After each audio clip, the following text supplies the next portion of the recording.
So what is Glocal? The Glocal meets the local meets the Glocal. Actually, there is no sort of general agreement who comes first here.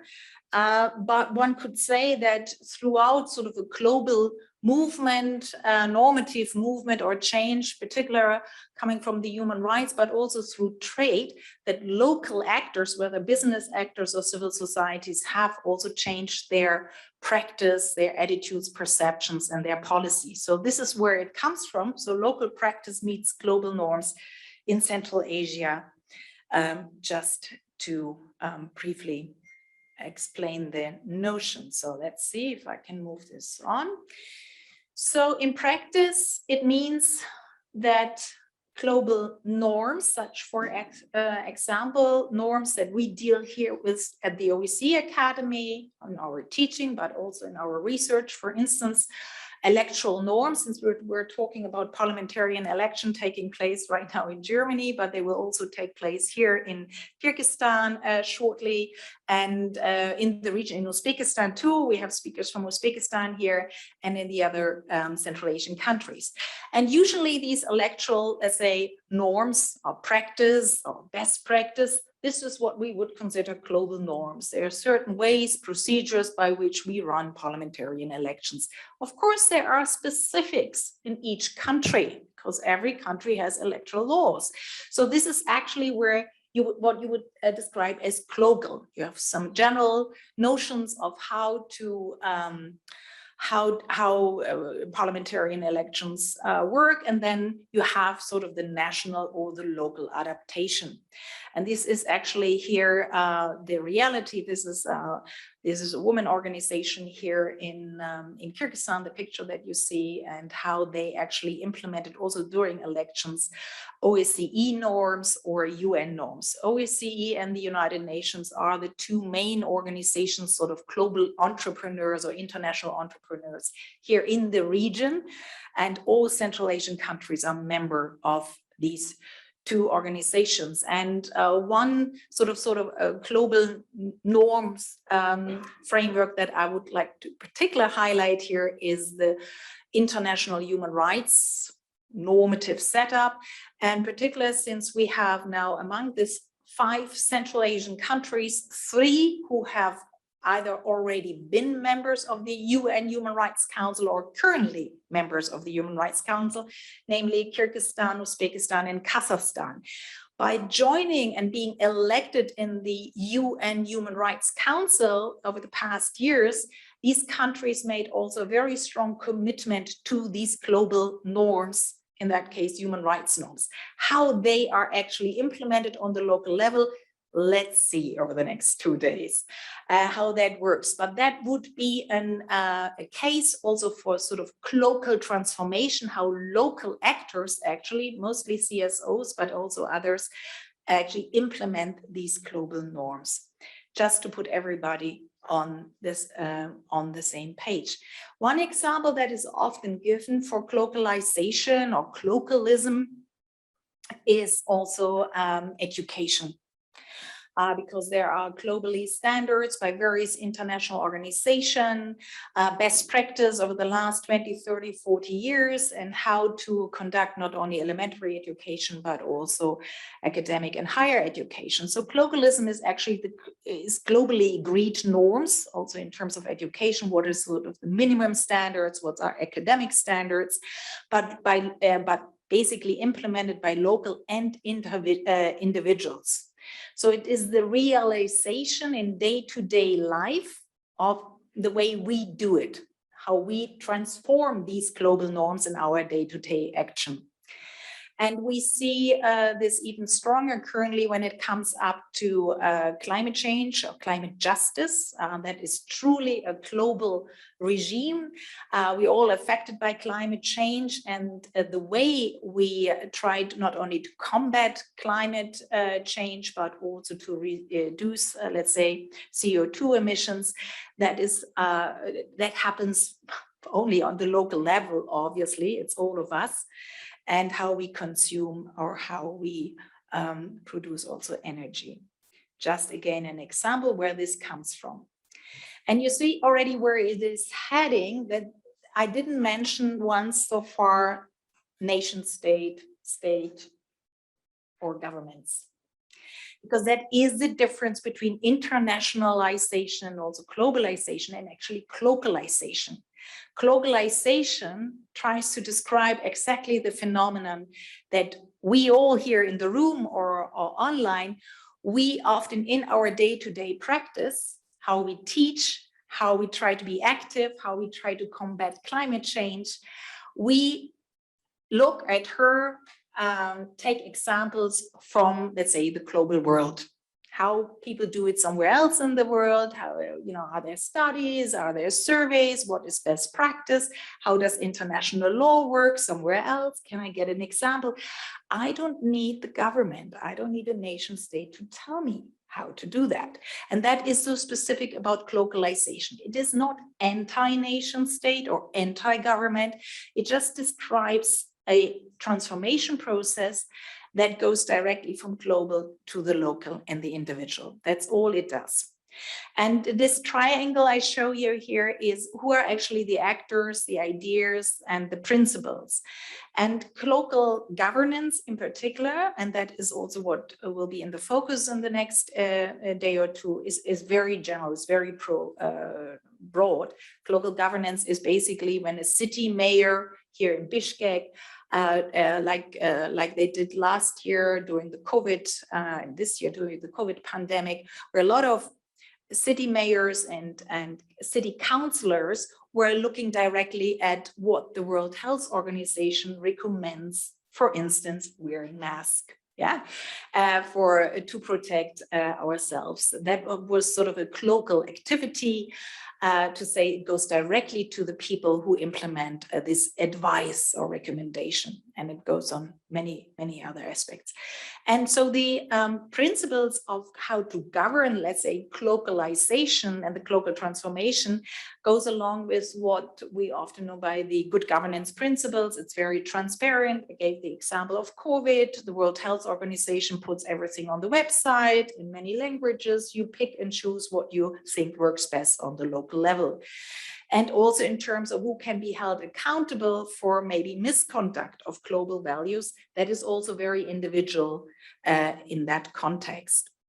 It is when it comes up to the who's actually implementing sort of global norms on the local level, as I said, it's often we see cities, city mayors, town hall councils, civil society, but also transnational actors, business, etc., etc. And again, it's mostly about global values and declaration. Here again, also a picture actually from Manas Airport here in Bishkek, how sort of globalization was last year and this year immediately put in action, where they had to do local activities, individual activities to implement global norms.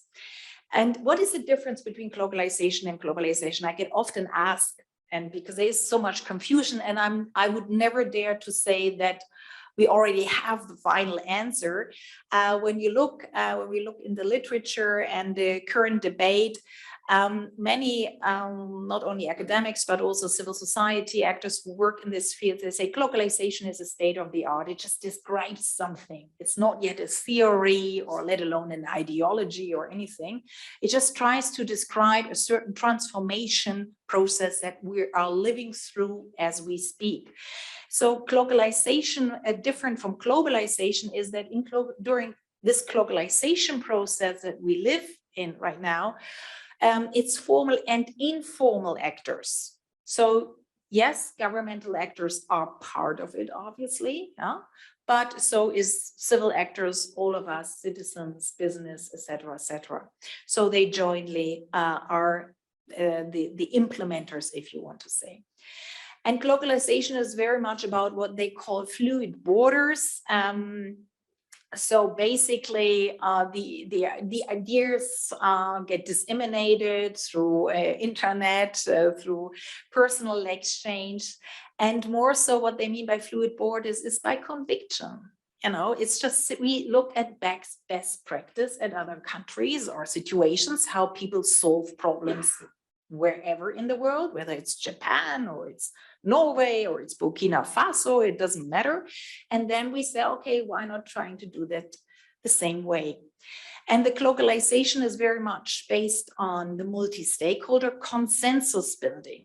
So that is why many say maybe it does not really, it doesn't serve as a government. It doesn't really serve to govern strictly because it is non-hierarchical.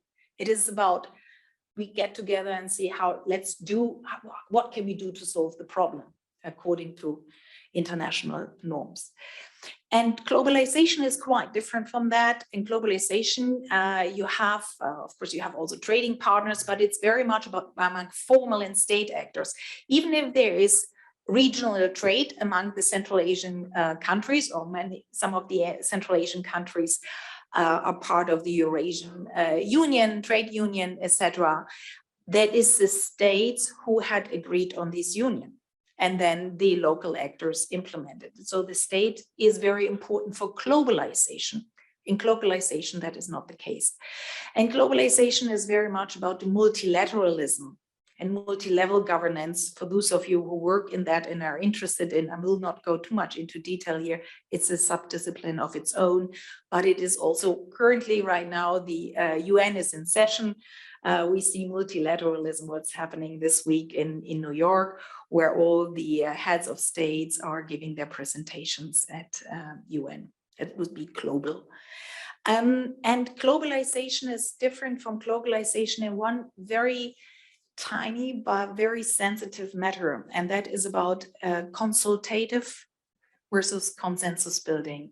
It's in the governance field, it makes a big difference whether you consult with experts, with health experts, with medical staff during the COVID pandemic, or whether you actually build a consensus with them. And when you build a consensus, you implement it jointly and you take joint responsibility. When you consult, you don't. And in the globalization process, yes, we see a lot of consultation taking place, but not necessarily joint or non-hierarchical consensus implementation. So just roughly to put the field, I don't want to go more into details actually, because we have a chance over the next 2 days to do that. One rough roundabout when it comes up to global governance and what the literature says, because some of you are working in the field.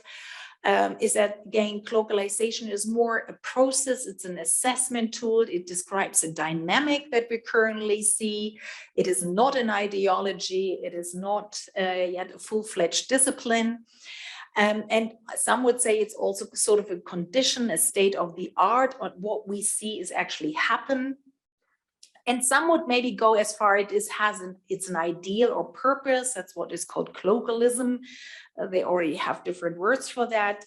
Again, what I've described, the purpose is to universally agree on, let's put it this way, best practice, and then how we can implement it. It doesn't mean that it is carved in stone, and best practice doesn't necessarily have to be in an internationally agreed agreement or document or convention, but it can. And more than anything, global governance and global transformation describes paradigm shifts. And I think also people here in the room and online, they will easily agree that this is what we are going through right now, the last decades or so, dramatically over the all across the world. I'm not judging whether this paradigm shift is always for the better. That's up to you to say, decide, and give examples. But paradigm shifts happen. How we perceive, for instance, justice, when it comes up to what we perceive as fair trade, for instance, or what we consider being a healthy environment. We all, no matter where on this planet, we have changed our perceptions dramatically over the last 10, 20 years. Yes, and that is roughly the framework, what you can find so far about globalism, globalization, global transformation, and global governance. And with that, I leave the brief introduction here The first keynote speaker is Joern Graevingholt from the German Development Institute in Bonn in Germany. One of the first COVID flyers from Europe here to Central Asia. I'm very, very happy he made it possible despite all restrictions. And I'm very happy to that we have him here because he and his team did a study on state fragility, also in the context of global changes. And I'm very, very happy that we will hear more about these insights and the studies that they conducted at this center. Joern, you have the floor. Thank you so much. Okay, I have to press. Thank you very much, Anja. Thanks for inviting me to this conference. It's a great joy to be here, actually to be back here. It's been about 8 years or so since I've been to Bishkek the last time. So it's great to be back. And I feel particularly honored to have the opportunity to present what we at the German Development Institute over the past years developed in terms of an approach to understand and better visualize and make sense of the issue of state fragility. Now, when we talk about state fragility, and after what we just heard from Anja about globalization, questions may arise and we can address them later. What then is the role of states when we talk about globalization? There's probably two answers to it. One is states do continue to play an important role, and that's in particular important and true for nation states. But there's also another aspect that I would want to highlight before I go into details about my presentation. The states obviously do not only exist at the national level. There is a general tendency to think of the state to be the nation state. But if you think of the state as the kind of institutions that people give each other or give themselves to regulate the way they deal with each other, to set norms and to implement those rules, then that exists not only at the national level, that exists at all levels, and that includes the local level, definitely. Now, having said that, my presentation now will still mostly refer to the national level, but that should not keep us from discussing consequences for the local level. No, this is not working. I'll use that one.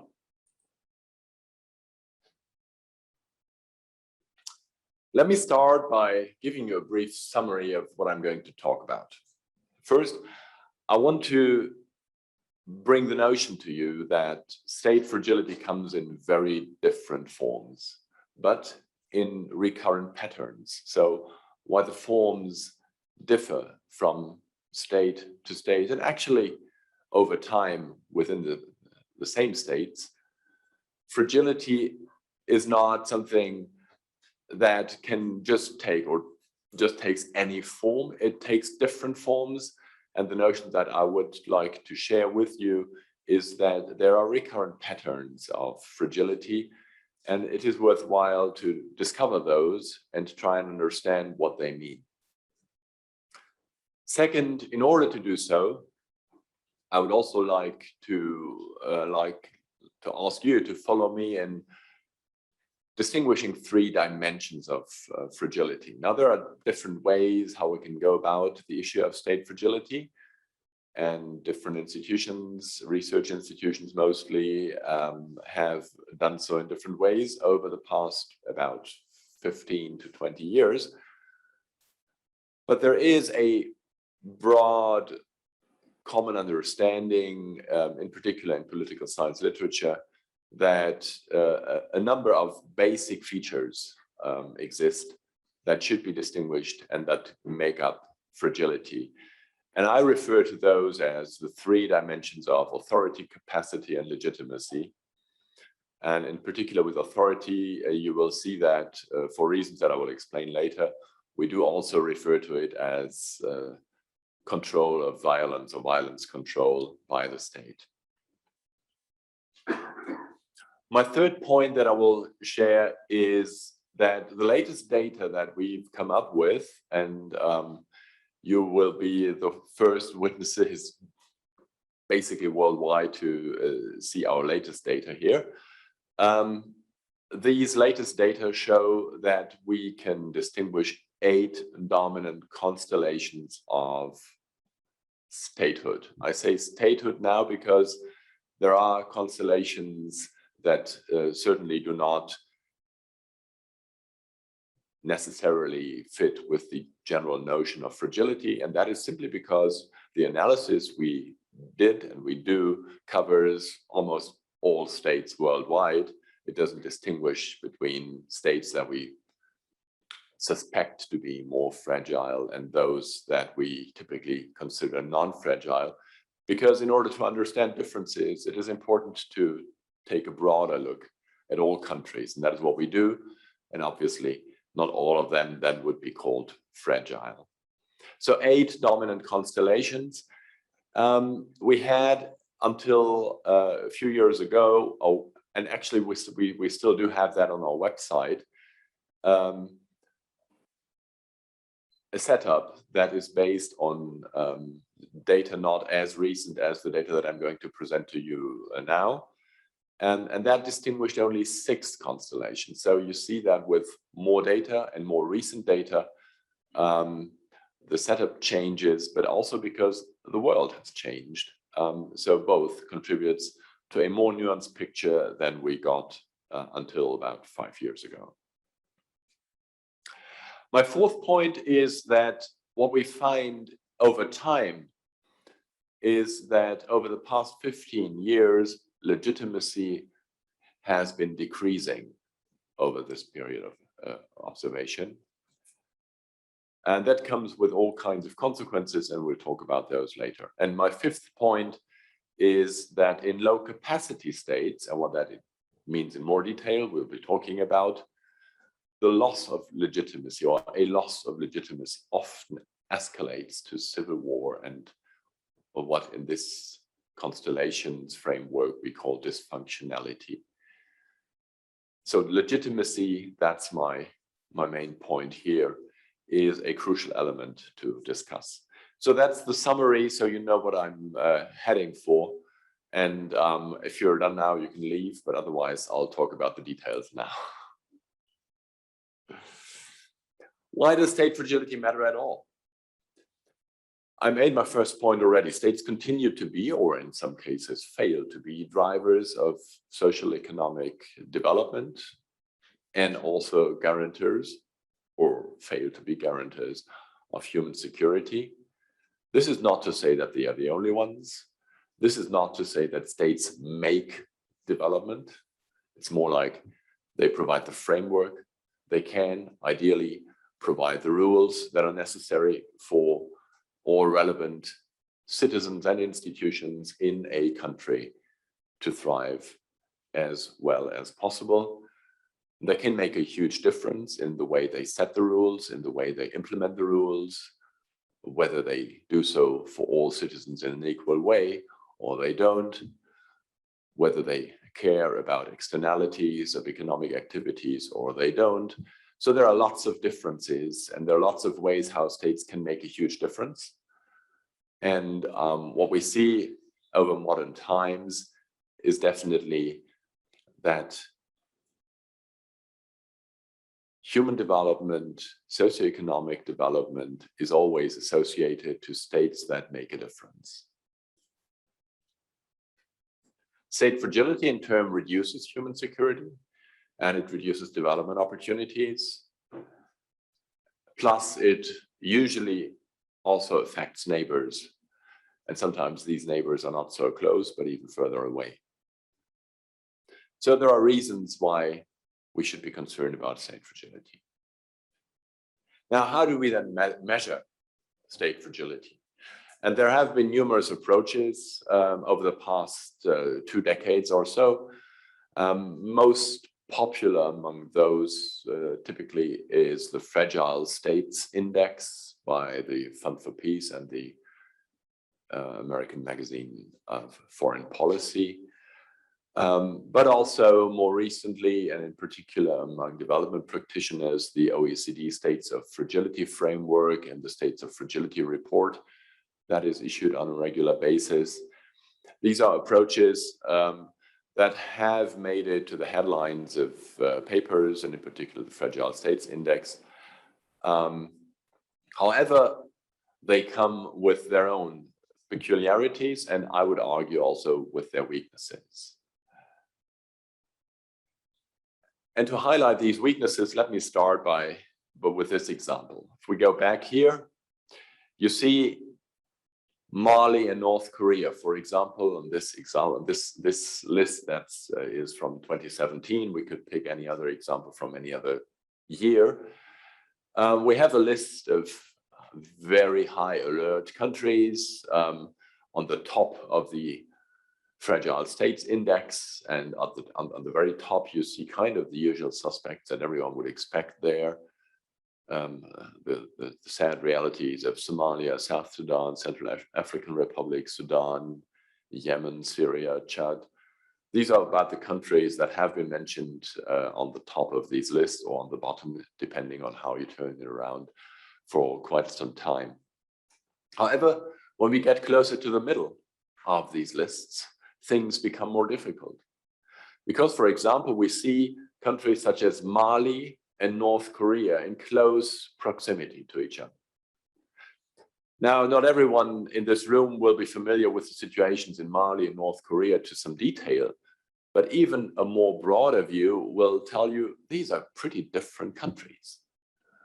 And they have pretty different challenges to face.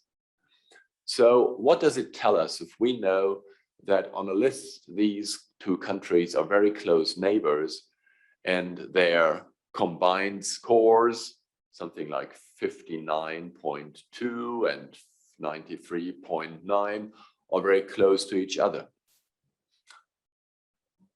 I would argue it doesn't tell us very much. So if we want to make sense of fragility, we need something that is more nuanced than combined scores and rankings, rank orders. What we actually need is a combination of, on the one hand, sufficient knowledge of the context for each country. Now, if you look at more than 100 countries, almost 200 countries, sufficient is still a very modest word. It can't mean that you use hundreds of indicators and hundreds of data and hundreds of bits of information. You have to reduce it, but you still have to do it in a way that while looking at this limited number of indicators, you're not reducing the reality ever more and ever more. On the other hand, if you want this to be relevant, for example, for policymakers, what you typically need is patterns. It doesn't help a policymaker to be told 197 countries are 197 different situations. That they knew before. For that, they do not need science. For that, they do not need advice. At the same time, they need something that tells them more than there are countries that are happy and there are countries that are unhappy. Or perhaps there are countries in the middle. That still is too simplified. So what we need is something in between that combines the multidimensional information to be specific enough with a simple structure to display patterns. And this is exactly what we try to do. So what we wanted to do is come up with a pattern that, for example, avoids the assumption that if we have a number of indicators and we add them, one indicator does not compensate for another. So saying like, there is a massive problem with security in a country, but for some miraculous reason, it has got wonderful legitimacy scores. And while in this extreme, this is rarely the case, but the tendency exists, it does not mean that we can assume that a little bit of this and a little bit more of this and a little bit less of this is exactly the same as if we turned it around. A little bit less of legitimacy and a little bit more of security. These are different situations, different challenges. So how can we find a way of not mixing everything up in the same bowl and then trying to find, to kind of undo the mixing while we're trying to make sense? What we did then was to group countries with similar problem constellations based on empirical data. But we did not do that by kind of inventing theoretical, ideal, typical types of countries, by actually looking at the data. What is it that actually exists? What is the types of fragility that exist in the world that is out there? And to begin with the three dimensions that I mentioned earlier, why are we talking about three dimensions, about authority, capacity, and legitimacy? A good way of approaching these three dimensions that are closely linked to the issue of statehood and lack of statehood, i.e. fragility, it makes sense to conceptualize the relationship between state and society and understand what is happening in the relation between state and society, state and citizens on major questions. When it comes to violence, the typical element that is being referred to, and all which obviously is talking about this monopoly of violence that is exerted by the state. And one of the core functions why states emerged to begin with was to move away from a situation whereby everyone could freely use violence whenever they saw fit, but instead implement rules and monopolize the legitimate right to use violence with the state. So what happened actually, the state kind of takes away the right to use violence from its citizens, from society. While at the same time, in return, what the state does give is certain services. Now, services at a very basic level, at least, because different countries and different societies have different conceptualizations of which are important services, how broad should they be, how much should be provided by the state, how much should be provided by the citizens themselves. But a basic level of services in all those areas where a common provision of these services is far more efficient makes a lot of sense. And typical elements here are, for example, education, health service. And I mean, we've all seen over the past 2 years how important the provision of health facilities can be. So this is what the state provides to society. And with legitimacy, it is something different. It's not that the state takes something from society, but society gives something to the state. And what society gives to the state is kind of the benefit of the doubt. That is the right to set the rules and to implement the rules. Whatever the form may be in which that right may be acquired and in which it may be regulated who represents the state, i.e. who governs. There are very different ways of how that can be brought about, but a state cannot exist if its citizens, if society do not generally accept the fact that the state sets the rules. Otherwise, the state exists merely on paper, but it doesn't actually function. So these are three core dimensions, and these are reasons why we think it is important to focus on them. But what's really important because when you talk about state fragility, you're often meet with the concern that this is a very state-focused way of looking at the world. These are all dimensions that talk about the state-society relations. So what we are talking about is the interaction of state and society, and state fragility is a failure in the interaction of state and society.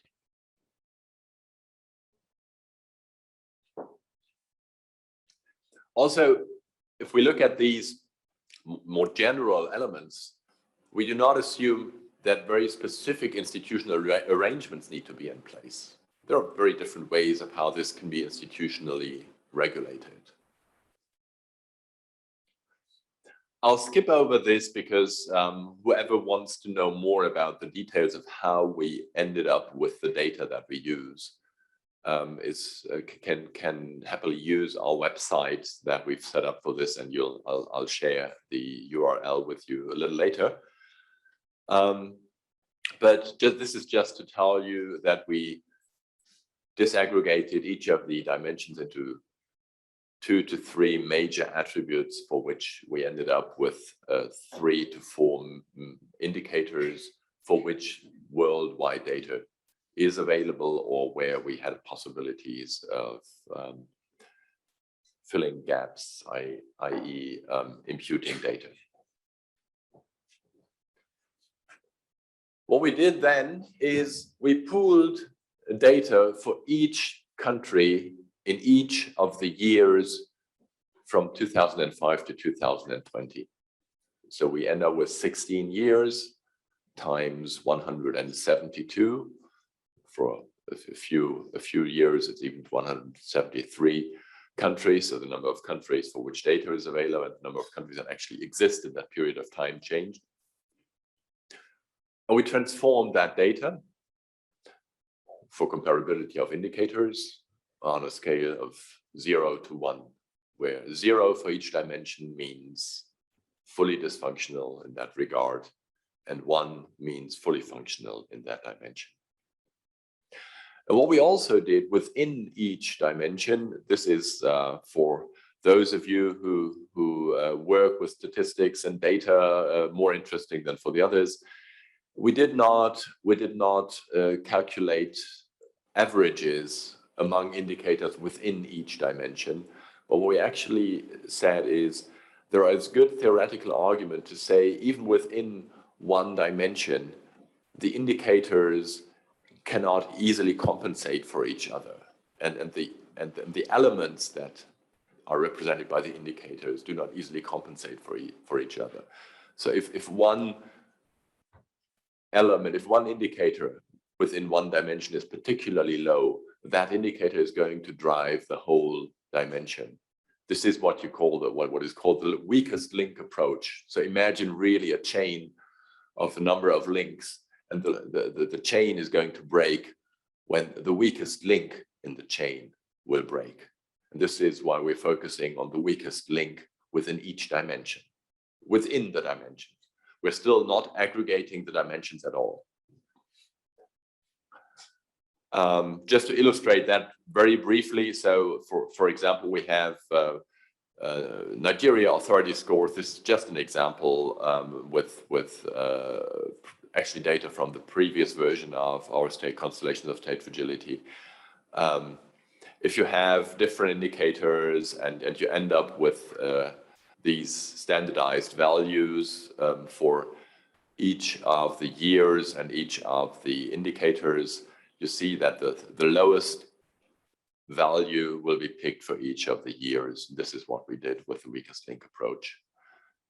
So here we have the 3 indicators that work for the authority or control of violence score.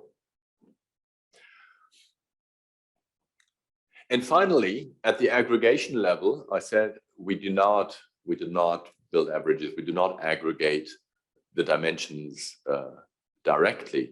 What we do is we cluster everything that we find into groups using a method that is called mixture models. And I will not go into technical details about that modeling technique.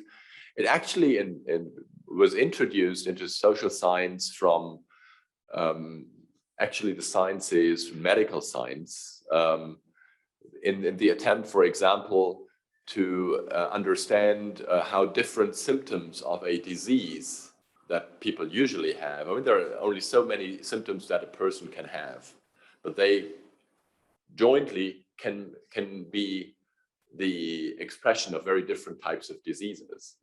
And again, this is how in the medical science this modeling was developed, and that we use for this measurement here. So imagine we have these 3 dimensions, and this is very stylized figure. We have 3 dimensions, and each of the dots in this cubicle, this 3-dimensional space between 0 and 1 on each of the dimensions, each dot in this cubicle represents one country in 1 year.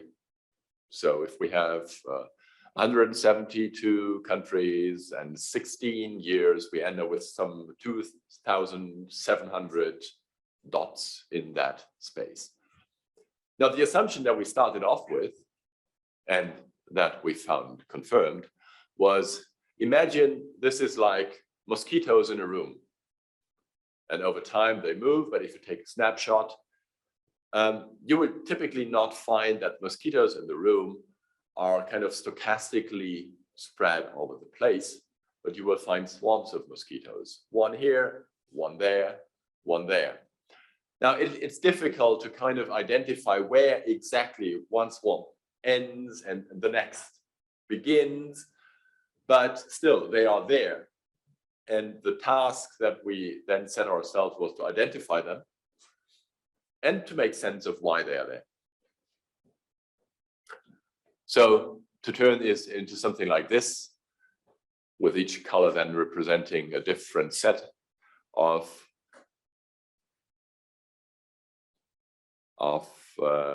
fragility patterns.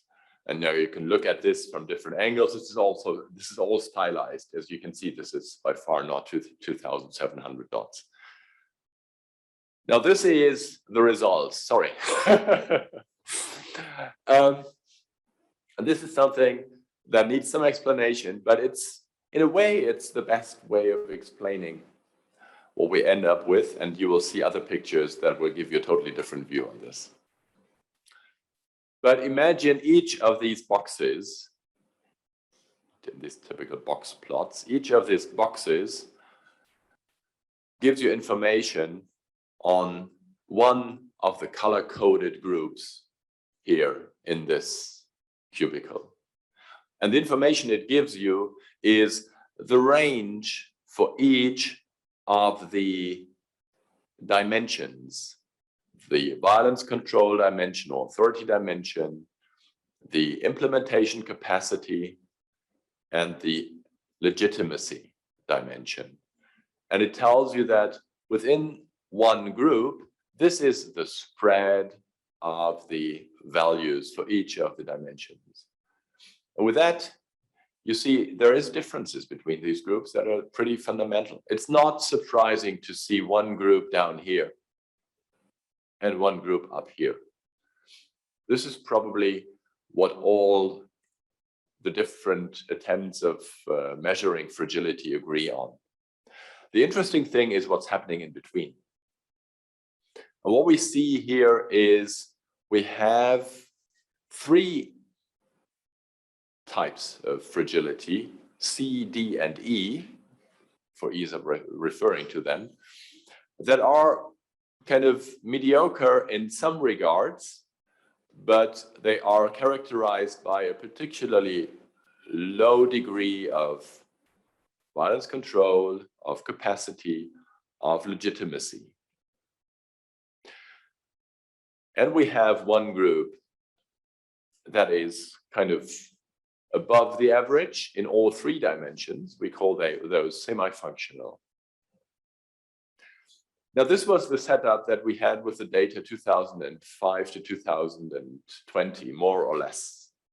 With the more recent data, including obviously the previous data and the more recent data, the algorithm of identifying the patterns yielded something different.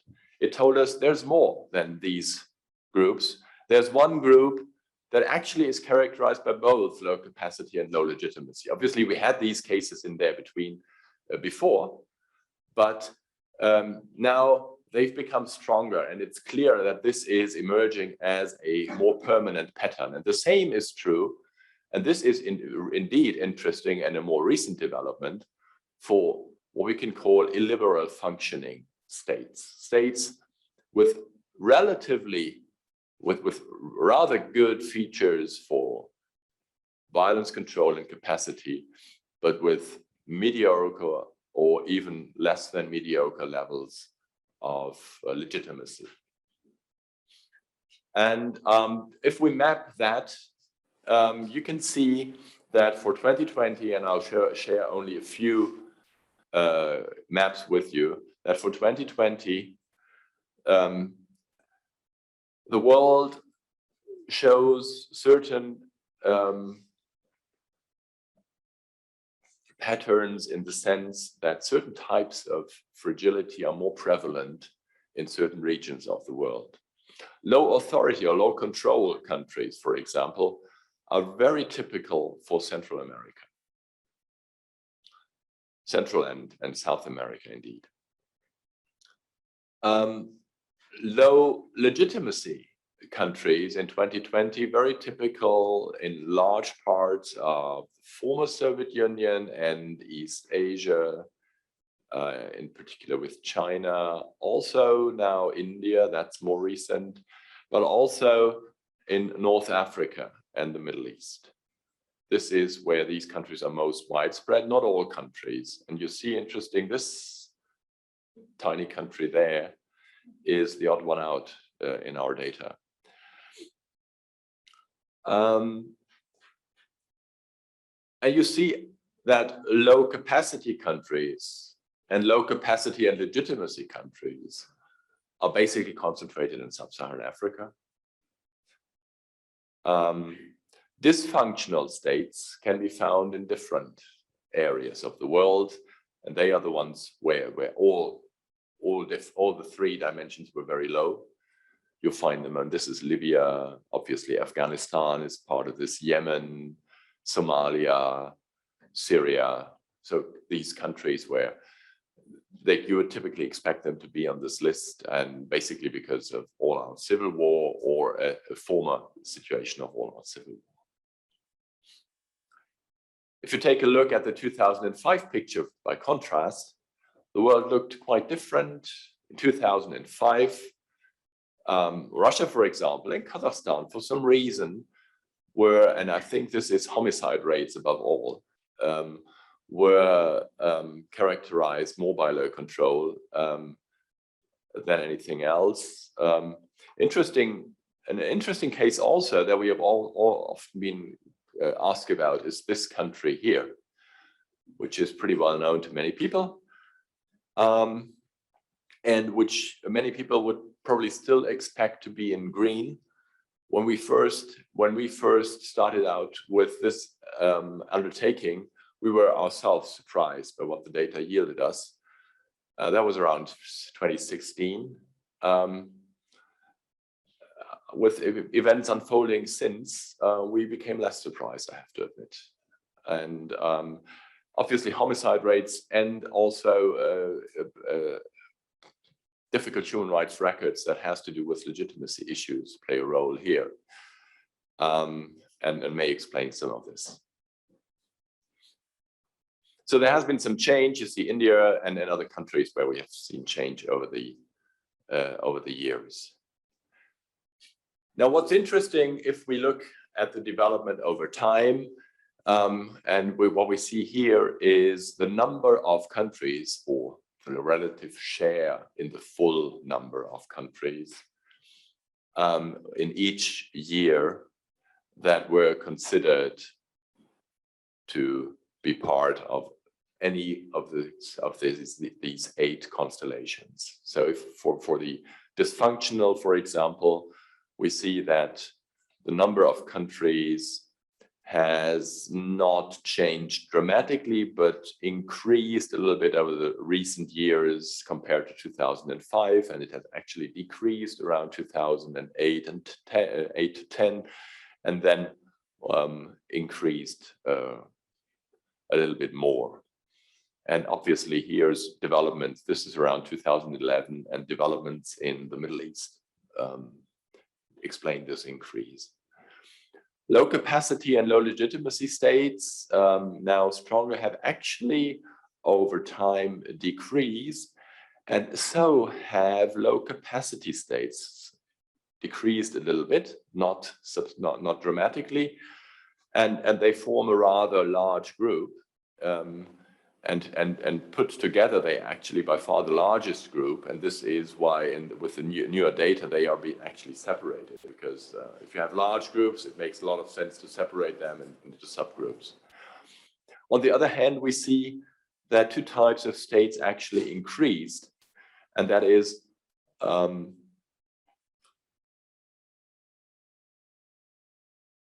low legitimacy states. Here you see low legitimacy, sorry, low legitimacy states here are increasing, and the illiberal functioning states have actually dramatically increased. So this is actually a recent development. Countries with a relatively good track record with respect to capacity and authority or violence control, but with concerns with respect to low legitimacy. I'll skip over this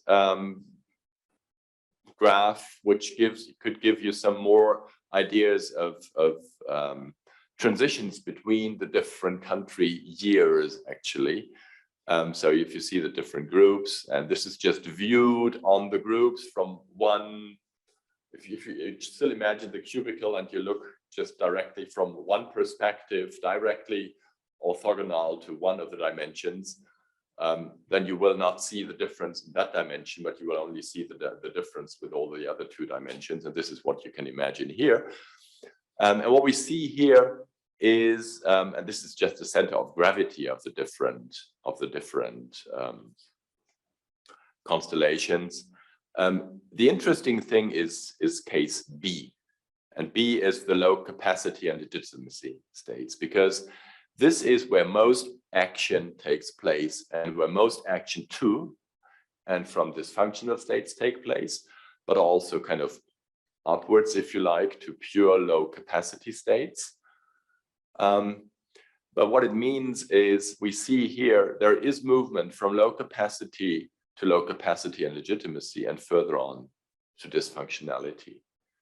So this is what we sometimes observe, that low capacity with concerns over legitimacy may turn to kind of type B, and then may actually quickly turn to type A, dysfunctionality. Mali is a perfect example for a country that has gone this way. And just to give you one final idea of how this difference, how this analytics could be used for a case of application. One of the issues that has been discussed in recent years has been forced displacement. There's been a lot of concern, obviously, in particular in countries closer to crisis countries or in European countries as well. But what we see is most action is actually taking place in a very limited number of countries. What this graph shows you is that the number of countries that produce dramatically high numbers of refugees is very limited. For this exercise here, we said we look at a period of 10 years, 2005 to 2015, and we look at the number of refugees any country produced in any of these years compared to its population. So you could say that it's a percentage. Typically, refugee data are given as number of refugees per 100,000. This is why you find other figures here. So number of refugees per 100,000 is a typical way of referring to share of refugees that a country produces. And then we said, okay, let's pick for all the countries, let's pick for a country the highest number of refugees, the highest share of refugees that have produced in these 10 years, in any 1 year, just one value. And depict this on this graph and sort it, order it with decreasing number of refugees on a logarithmic scale, because otherwise we wouldn't be able to see it, because obviously a few countries produce very high numbers of refugees and others practically none. And what we find here is that in this range between 1,000 and 10,000 refugees per 100,000 population, there's very few countries that produce this number of refugees in 1 year. Because what it means is between 1% and 10% of the population had to flee the country in 1 year. And 10% is actually what you see, the highest spot here, that's Syria in 1 year. Now these are 11 countries in this range of more than 1%. Then there is a larger number of countries in a range, but not dramatically high number of countries in the range of 0.1% to 1%. And all the rest is far below. So what we did is we looked at what were the initial constellations of state fragility of these countries at the beginning of this period. Because that's interesting. Where did they come from? And what we found is, before I tell you what we found, I have to explain that we did this exercise that I'm explaining now with our previous version of the data. Now, this is kind of the version that I just explained to you with these 8 types. The previous version, as I mentioned, had 2 types less. So low capacity and legitimacy and illiberal functioning states were not existing there. We worked with these 6, but still it helps to convey the message. What we see if we have these 6 types and we introduced an additional category saying, okay, if the certainty of a country belonging to a certain group, I mean, I mentioned this is an algorithm that explains with what probability does a country belong to a certain group. And then in some rare cases, the probability is low. We did not look at those for this purpose.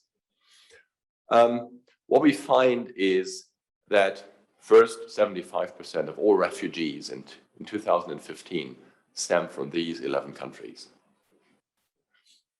So if fragility in these 11 countries had been avoided, we wouldn't be talking about refugees in the world at all. That may be unfair to those who still are refugees, but it explains to what extent these countries drive the situation. Now, where do they come from? What we see is, obviously there is some uncertainty, but what we see here is dysfunctional countries obviously were even at the beginning of that period. That is not surprising because dysfunctional countries tend to continue that unfortunate path. The interesting action is happening with the green and the purple color here, because these are low capacity and low legitimacy countries. And that is interesting. Many would have expected, and I would have expected, low authority countries with violence problems to be future producers of refugees. But this is not what we see in the data. And if we disentangle this with the new data, I'm pretty sure that the low legitimacy category will give place to part of the low legitimacy and capacity, and the low capacity will be shared by both these categories. So the legitimacy issue combined with capacity seems to be a core problem when it comes to future risk of ending into a very unstable situation. So I stop here saying again, state fragility comes in very different forms, but in recurrent patterns. I tried to convey the idea of these 3 dimensions playing a crucial role. And I showed you in this sneak preview of the data that's not online yet. We have 8 dominant constellations. Legitimacy has been decreasing over the period of observation. And in low capacity states, also legitimacy bears the risk or breeds the risk of escalation into dysfunctionality, which is typically civil war. So there are other people involved, and I would need to highlight this. This is part of the really important acknowledgement, especially my colleague Sebastian Ziaya has been very important. And there are others involved, so my thanks go out to them. And if you want to see more, not the latest data, we will be able to share that online, hopefully within the next 2 months or so. But the previous data and all the explanations on the methodology, you can find that on statefragility.info. Thanks so much.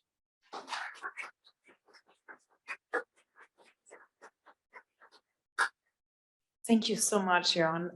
Wow, what a tournement of fragility and the different components that lead to it. And before I open the floor for questions, we have about 10 minutes left before the break. Just probably the question that everybody is, the elephant in the room. So what does it mean for the 5 Central Asian states?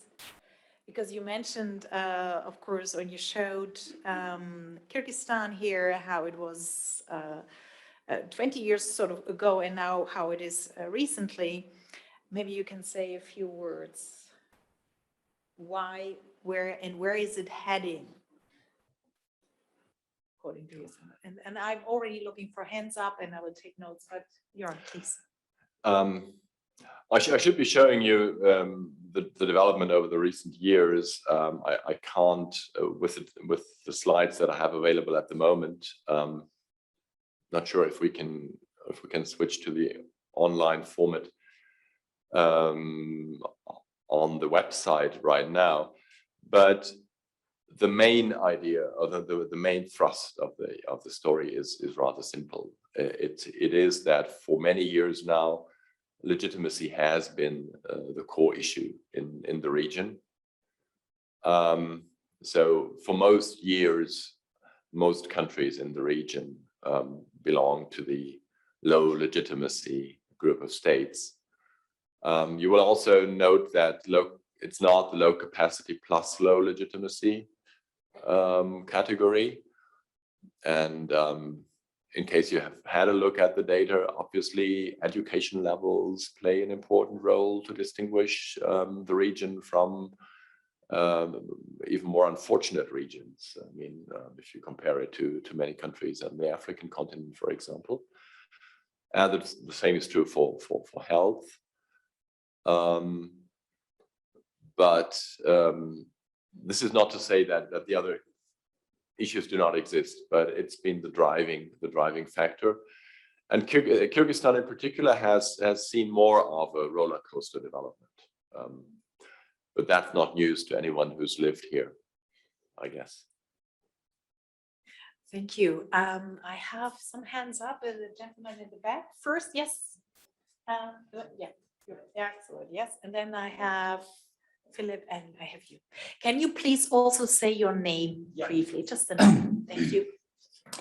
My name is Mirzad Karshiv. I'm a PhD student at the University of Helsinki. I liked your project very much. I would like to kind of get more in kind of detailed kind of information about the project, about the methodology and the kind of database that you're using. And of course, it's quite very interesting for Central Asia because lots of Central Asian scholars or the scholars of Central Asia have kind of highlight the peculiar role of the state in Central Asia. It's kind of, at the same time, it's like omnipotent, but at the same time, it's kind of you cannot find when you need it, or it's kind of lacking in resources, whatever. So this kind of very. So I had some questions concerning the use of the term fragility. There are some people who are using the state weakness, and you are using the state fragility. Is there any particular reason that they're using fragility as a how to say to? And what do you mean? Like, is there any kind of specific kind of meaning that you are kind of attaching to it, or are they kind of interchangeable? And I had a question concerning this methodology of, for example, you have 3 kind of indicators: authority, like control. And like I couldn't get this understanding of how many outcomes for each indicator you have. Is it just low and not low, or is it low, medium, and high, and something like that? So that, for example, if it's just 2 indicators, then in general, in theory, you can have just 8, not more than that. Like, but you have more. So, and I would be interested, like, to what extent these indicators are kind of interrelated. Are they showing any kind of not causality, but kind of correlation in some way? Or you have referred to some of them, like in conclusion. But yeah, thank you. Thank you for your question. On fragility, the idea of the approach per se is not to set any kind of theoretical threshold where we begin to speak of now it is fragile, and up to this point it is no longer fragile. And this is why, indeed, in a way, statehood or stateness and fragility are kind of flip sides of the same coin, and in a way they are interchangeable if you just change the minus in front. And what indeed we do analyze is less kind of fragility per se, but degrees of statehood, degrees and types of statehood. Now, with that comes then the other element. We did not choose anything like high, medium, low, or high, low. We let the data decide. So we actually looked at the data and looked at where are the patterns that exist. And it is only that after we had identified those that we attached words to them. But these are words. The actual meaning of the words is in these, and this is why I showed you these box plots that explain that show in more detail what we actually found in the data. So if we speak of, for example, low capacity and legitimacy, what it means is there is a certain spread of legitimacy and capacity values in this group. And it just exists and we cannot ignore it. But it's still, this is why we do this analysis. It still makes sense to try and understand how the patterns move over time and how they interrelate with other phenomena. And this is exactly what we did, and what we plan to do even more is kind of correlate those data with other information. And I gave you the example of the refugee situation, and there's other ways of how one can go about it. There's been other research by other colleagues that have used this for other types of correlation to find out how do different types of state fragility interact with phenomena of concern, where we would usually expect fragility to play a role, but perhaps we find that different types of fragility play a very different role. Obviously, we need to be careful not on this is again for kind of methodological experts, not to put too much of what we have in the independent variable also into the dependent variable. That would be a problem. But it makes sense to use data, and in particular, if you look at intertemporal distinction. Which is good on. We have a few more minutes left. Still, I would like to try one question, one answer. I think we have the time. Can you identify yourself? Or you go to the mic at the table. That goes very quick. Thank you. Hello, thank you for the great data and the information. I'm Shadukh Tapish from Afghanistan, and I saw my country as part of a dysfunctional state.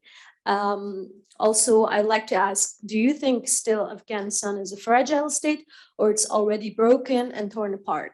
And what would you think of it for the future? Like, where are we headed? in these, according to these data? Because I saw this data is from 2020. We have a lot of recent events happening in Afghanistan. And how would you explain that? Due to the time, I take the next question too. So we have the one on Afghanistan, very clear, straightforward, and one by Philipp. Yes, thank you so much. I was wondering, sorry, without mask.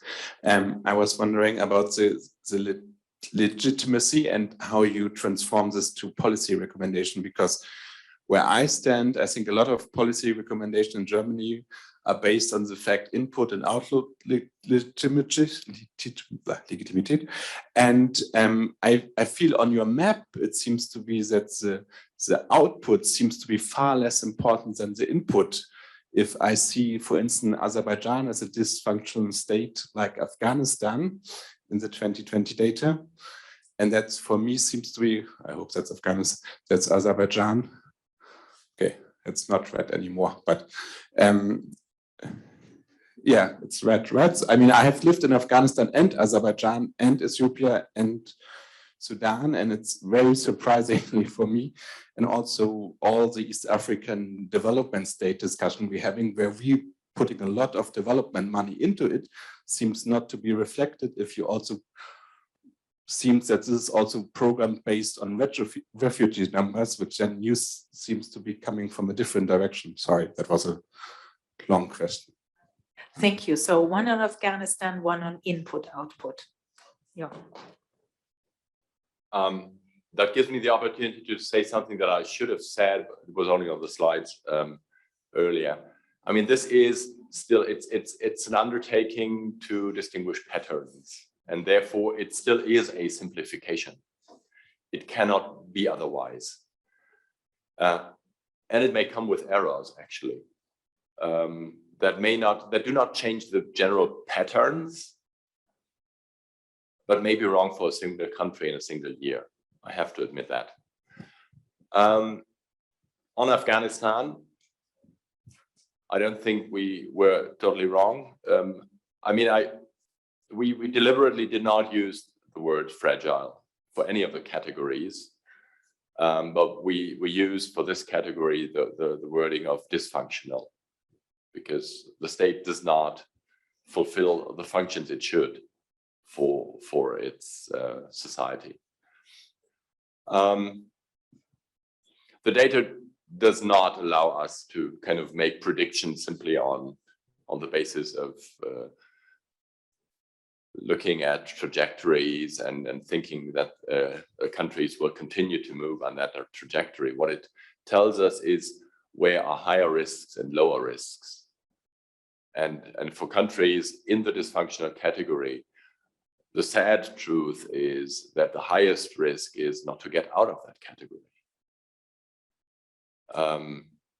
It's not like no country got out of the category. No, countries did get out of this category, but it is difficult, and that is the sad truth to share. Which leads me to Azerbaijan. I suspect, and as I mentioned, this is very recent data. It's just a few days actually old. So I haven't been able to check the data for Azerbaijan, what exactly happened there. It's probably linked to actually the Nagorno-Karabakh violence last year. And that may have, even to a certain degree, distorted the picture, because in the database, action happening in Nagorno-Karabakh may actually turn out to be fully attributed to Azerbaijan. And that may explain why something went down there and on several indicators. So I would have to check that. Thank you for pointing that out. But otherwise, more generally, the basic idea really is for this purpose of a functional analysis of statehood, to focus on the question of whether citizens accept the rule by the state, And then there are different ways of how you can measure it. The only way that doesn't work is asking people. Why does it not work? Because the more problematic the situation becomes, the less you will get usable answers. That is, polls in highly repressive countries do not actually give a good picture when you ask people about the government. And you have an inbuilt bias towards the middle when you discuss these, when you make polls. This is why we had to use a number of indirect indicators, and those represent first the idea of a country that is relatively certain of the legitimacy that the society gives to it, does not enter into the far more costly exercise of repression. Repression is costly in different ways, and you don't use repression unless you feel you need to. So repression can be a kind of an indicator, a reverse indicator of legitimacy. And the same is true for the kind of old exit and voice idea.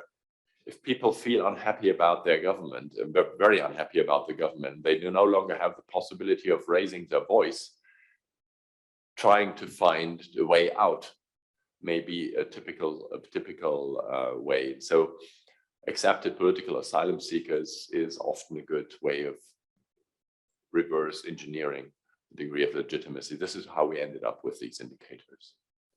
Shape the internal political dynamics, and that specific internal political dynamics, along with their kind of efforts to control the political economy, international relations, or mimicking the Western institutions, like, let's say, NATO, they call it like collective security organization, European Union, like Eurasian Economic Union. So with the global trend kind of to unify the legislation among the states in the security issues, and in many other issues up to the economic issues as well. So, and what about actually Chinese approach to international law? So as I have already mentioned, they deny the main narrative that we usually know from the textbooks on public international law from the Westphalian system, that is grounded on the idea of the right to self-determination. So, and what's interesting that when we had the conflict between Kyrgyzstan and Tajikistan, actually there were attempts by both of the states, right, to come up with this historical borders and maps. And this is actually a risky thing to do, because it means that in a way they are kind of getting in line with the Chinese approach to international law. So, and we should understand that for the sake of the preservation of the sovereignty from Central Asian states, the only approach that they should be sticking to is actually the Westphalian system of international law, not the strict sovereignties approach as the Russian is taking, or the Chinese approach to international law, which is based on the denial of the very essence of the Westphalian system of international law. So, and if we go back to the constitutional amendments, as it is indicated in the title of my presentation, why it is such a big deal?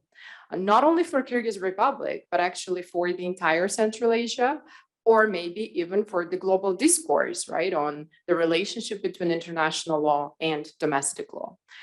And it actually matters. As I have said from the beginning, it seems that Central Asia is now currently becoming a testing ground, yeah, for both Russia and China on their approaches to rewrite their approaches to the international law.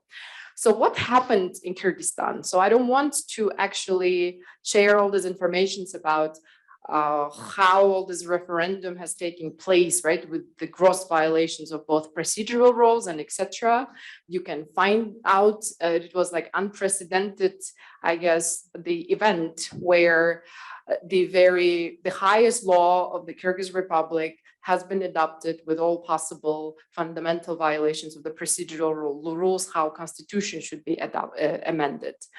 But what actually matters for us is not the procedure itself, but actually the content, right? What is all this constitutional referendum is about, and what do we have right now? Probably we cannot feel the implications, the negative implications now, but definitely we will be feeling it in upcoming years, because as soon as this domestic law will be started reshaping to make it in compliance with the recent constitutional amendments, we will feel it, every single citizen, right, in Kyrgyzstan. So in terms of the content, what actually happened, first and foremost, the constitution lacks the effective system of checks and balances. This is why it is a big deal, because we know that from the even founding fathers of the very first written liberal constitution in the world, it is written in the Federalist Papers. It just simply says that it is an axiom. It's not even a theory that if you want to preserve the liberty, if you want to guarantee the protection of fundamental rights and freedoms, you have to adopt a constitution with the effective system of checks and balances and separation of powers. Unfortunately, the current constitution that we have now completely lacks that effective system of checks and balances. So in a way, majority of the power is concentrated around president, and president has a lot of untypical powers that the countries with presidential systems should not have, like the power of the president to initiate draft bills, which is very atypical because this is an exclusive power that usually belongs in the presidential system solely to the parliament. Second, we have a very vague terms that has been again kind of revived, that we used to have it in the Soviet constitution of the Kyrgyz SSR, and then the very first constitution, which says that the president is the guarantor of the constitution, and etc. And we know that such kind of vague terms are usually tend to be interpreted by constitutional courts in favor of the extension of the powers of the president. So which means with the court that we have now, which is fully packed by the president even has the power to assign the Chief Justice of the Constitutional Court. He simply can generate the powers that was never meant to be by the Constitution through solely the judicial interpretation by using these vague terms as the guarantor of the Constitution. And the guarantor of the sovereignty and etc. So that is the problem. Second thing, the constitution is really saturated with such vague and populistic concepts as the rule of people, moral, spiritual, and cultural values. And we know that this trend also comes actually from Russian Federation. They have also reflected the very similar wording in their recent constitutional referendums as well. And not only that, they have also adopted the federal level concept on what does it mean to be a spiritual citizen of the Kyrgyz Republic. So by the way, we have done the same. They have adopted this concept, and this concept has been written mainly by the older males, Kyrgyz males, yeah, so excluding the woman and etc. So it is also very risky. Why? Because situating with all these moral values and etc., replacing it with the legal norms, we tend to probably have in the future the rise of this, where the moral norms would prevail over the rule of law. So again, I have 1 minute, I'll probably wrap up. So based on the examples that I have provided, particularly on the referendum of the Kyrgyz Republic and all this trend that was happening in the Central Asia, we actually can conclude that it appears that Central Asia is actually becoming a testing ground for Russia and China in their efforts to completely change the narrative on the relationship between domestic law and international law. And this is really risky. Therefore, it is important for the Western world to take it seriously, because any risk or the attack on international law, it is always about attack on international stability. Thank you very much. I'm very pleased to be invited here to speak about a very sensitive topic. And I would like to start off with the conversation I encountered when I came here. One of the officials and few people were asking this question: are you going to criticize? That was the first question.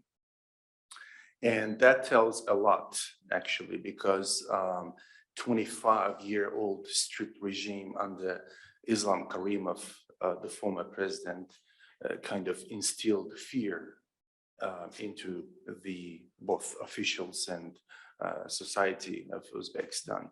And that's obvious. And we have to say that transformation goes not in an immediate, but very constructive. It's a structural change. It takes time. So I'll be covering, basically, my answer was to this person, objective, of course, critiques and the progresses. To start off, I would like to show here the progress we're making in Uzbekistan, anti-corruption background. If we see at the Corruption Perception Index, we are making a headway here, pretty much on the right side, on the right column. You see, since 2012, we have been picking up on CPI score. And plus, I have to add that we are recently ranked 5th among all 180 states to be one of those countries with open data resources. And another news, last week, very good news in my field, we have registered an NGO called Transparency Uzbekistan. And they're trying to seek, they're seeking a registration with Transparency International in Germany. Now, I got a different approach in addition to these mixed methods researches. What I tried to do is more of a basic approach. What I did is I Googled the word corruption in English in all as a comparison Central Asian states. And as you see the result that Uzbekistan, after Turkmenistan, Kyrgyzstan, that's not a bad result. The corruption concept is well spoken about, that shows. Then what I did is basically I searched that into 3 different letters we use basically for that in Russian letters, Cyrillic. Then this one in Uzbek, we use Latin and then Cyrillic letters, but they still differ. So here the point is that my observation and experience, if you notice, there is a correlation between CPI and the way the results the Google shows. Of course, that also means that I also get involved personally in many social level, economic level, anti-corruption projects, both official and unofficial. And I've witnessed most of the media outlets, media channels are Russian speakers. They write in Russian. So probably that could be the reason why Korruptsiya в Uzbekistan in Russian came out with the more results. Then what I did is I compared all these 3 and I see another correlation. As you see, Kazakhstan, Kyrgyzstan, and then we have Uzbekistan, which makes a good sense here. It's well spoken of. I did look up this before, 4 or 8 years ago, probably. I even saw someone did it. That was drastically, considerably low, long time ago. So we see a change. Now, when we're talking about the current state of anti-corruption in Uzbekistan, the very first thing, given the limited time I have to speak, the first thing I have to talk about is anti-corruption agency, which was launched last year with the decree of President Mirziyoyev, the new president came to power. So he basically launched this anti-corruption agency where I also a member of the public council of the anti-corruption agency. And I have to say they are making headways in terms of cooperations with UNODC, for example, a lot of embassies, including Kazakhstan, China, Ukraine embassies, and with the OSCE. In fact, they're developing a plan of organizing events, roundtables, especially to design national anti-corruption strategy, which is very crucial to critically approach the efficient and effective way of fighting corruption in Uzbekistan. I would like to add that here, any developing country that would like to sincerely fight corruption, the first step as a young anti-corruption expert, I would say, is acknowledging the existence of corruption, which we have made already. Creation of Anti-Corruption Academy agency. Another step is that we have voices, critical voices, still talking and publishing about corrupt cases in the Telegram channels, in all media outlets, on TVs. But I have to set aside the concept of national interest, what I call, which serves as a blockade. Let's say, a difficulty for the current anti-corruption tactics. But I'll talk about that a little bit later. So what are we expecting? Main anti-corruption acts. Now, anti-corruption agency is working on the 2nd and 5th chapters of the United Nations Convention Against Corruption. This is huge commitment since we're talking about globalization in terms of globalization.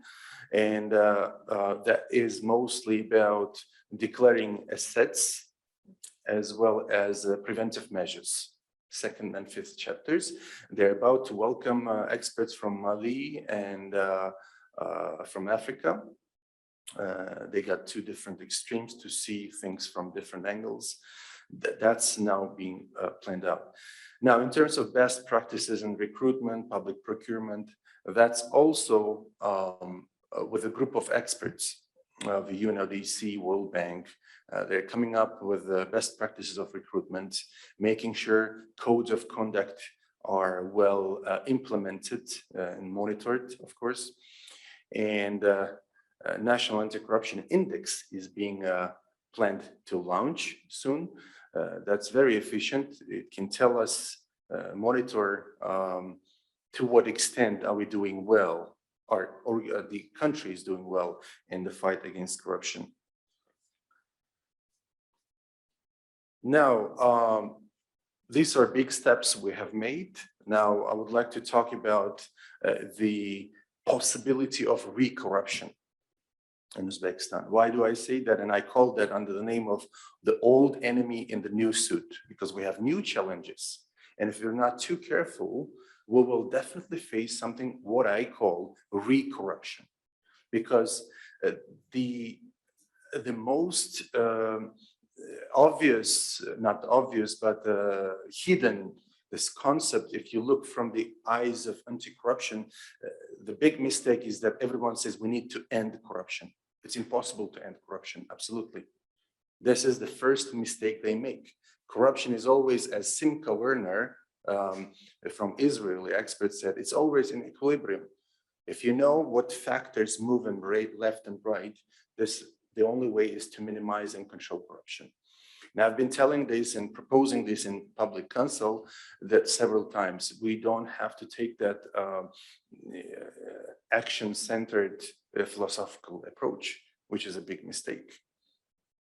Now, before coming here, I asked several journalists to run a survey on with the question, do they think the level of corruption has decreased due to recent reforms in Uzbekistan?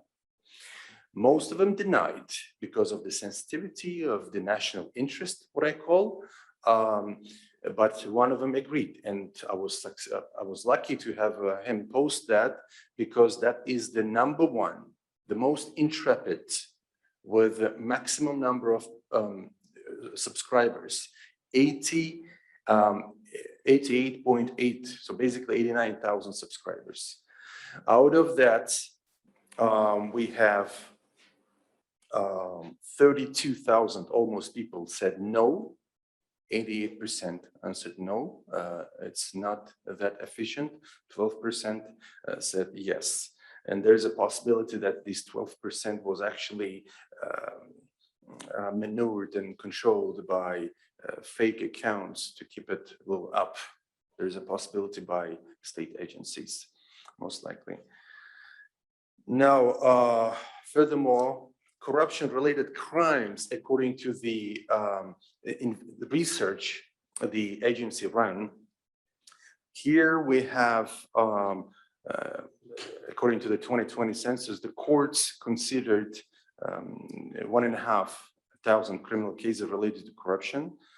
And out of those 1,056 cases, mostly linked to giving bribes. Here I have to emphasize one of the things that lacks in anti-corruption strategies, that we do not stigmatize corruption, bribe offering and bribe acceptance, verbal.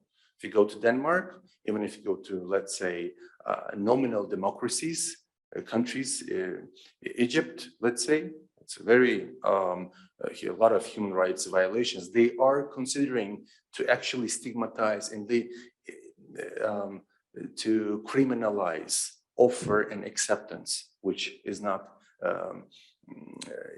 planned yet in Uzbekistan, which makes it very weak, which creates a platform to commit corrupt acts, abuse the entrusted power. And as you see, I want to emphasize, since corruption is very vague and has several branches, hokimiyat. Hakimiyat, they say in Kazakh or Kyrgyz. Hokimiyat is if you see city hokimiyat, it means mayor's office. Regional hokimiyat, because we have 12 regions, it means a governor's office. So hokimiyat level of corruption in hokimiyat level is really, really fierce. So far, that has to be tapped. The reason for that is, again, probably the one comment I made, instilled fear that, hey, these guys are the representatives of the president. I have been participating in more than 50 lawsuits where I participated in many capacities, and I observed that if anyone involved in any corrupt act, unethical act from or in the capacity of a Hokim staff member, prosecutor's office thinks twice to actually prosecute that and handing to the lawsuit. And most likely they don't even participate in the lawsuits. So there is some kind of skepticism and fear, for which, of course, they take advantage, abuse their power, because they have more of a monopoly power, if you metaphorically say. They have a lot of discretion to say which good and services to decide, minus accountability, a low level of transparency, which all leads to corruption. Because there's a formula by Robert Klitgaard, our mentor, it says corruption equals monopoly plus discretion minus accountability always leads to corruption. Now, main factors that lead to corruption, according to the agency's survey, intention of material gain or personal wealth, bureaucratic barriers, lack of fair working condition, unfair pay, conflict of interest, uncontrolled and excessive discretion. Again, Hokimiyat employees. So I have to say that I get emails sometimes. They say, is it okay if we increase the pay? Will we do well in terms of corruption? No, it's a matter of how much you get minus how much you feel you deserve. So from the perspective of fragility, for example, perception, if you're talking about, let's say, Canada, very well functioning, and European countries, there was a research. They increased, let's say, 120,000 for a medical personnel per year, versus in Canada, let's say 150 or 160 they get. Nothing changed. The happiness index doesn't go up because there is a steady state from the perspective of economics. Once they reach enough money, extra 1,000 or 2,000 will not make any change. So corruption has to be linked with fair pay, but we have to know what is the fair pay. Don't have much time here left, but let me go to ingredients of progress, what I call. We need to fight in Uzbekistan. I've been telling this in media many times, but the media does not voice this. This is one I would like to say, because most of the medias, when they come after my lecture, let's say for the judges, whatever I say is not published, is not said, because it's a state. So there isn't some kind of national interest still serve as an infringement of the human rights, as well as serves as a barrier for anti-corruption strategies. We need to fight corruption not in a level of cost-benefit analysis, in the level of sense of guilt, both from the perspective of agent-centered morals philosophy and situation act-centered moral philosophy. That's very important. And I offered the most efficient way of doing this is whistleblowing. Introduce whistleblowing not as a whistleblowing, but you have to reflect that into law, saying cooperation with the government, which makes sense because people perceive they have this ideology of, in Russian, we call it stukach. Yes, they have this ideology, you can't get rid of it. Same thing with LGBT violations. It's hard, it's very constructive. So the best way is to reflect it as a cooperation. I have a lot to say, but I will leave it as a Q&A. Would be very much pleased to have your questions. Thank you. Okay, thanks, Anja, and thanks for inviting us. Actually, Yuri, our director, was intending to come, but I'm replacing him. And I'm very glad to do this because I'm also OSCE Academy alumni, and also I think 4 years have passed since I graduated, and I like this space, I like the people I see, and I'm very happy to be here. Today I will share, but I don't see the presentation.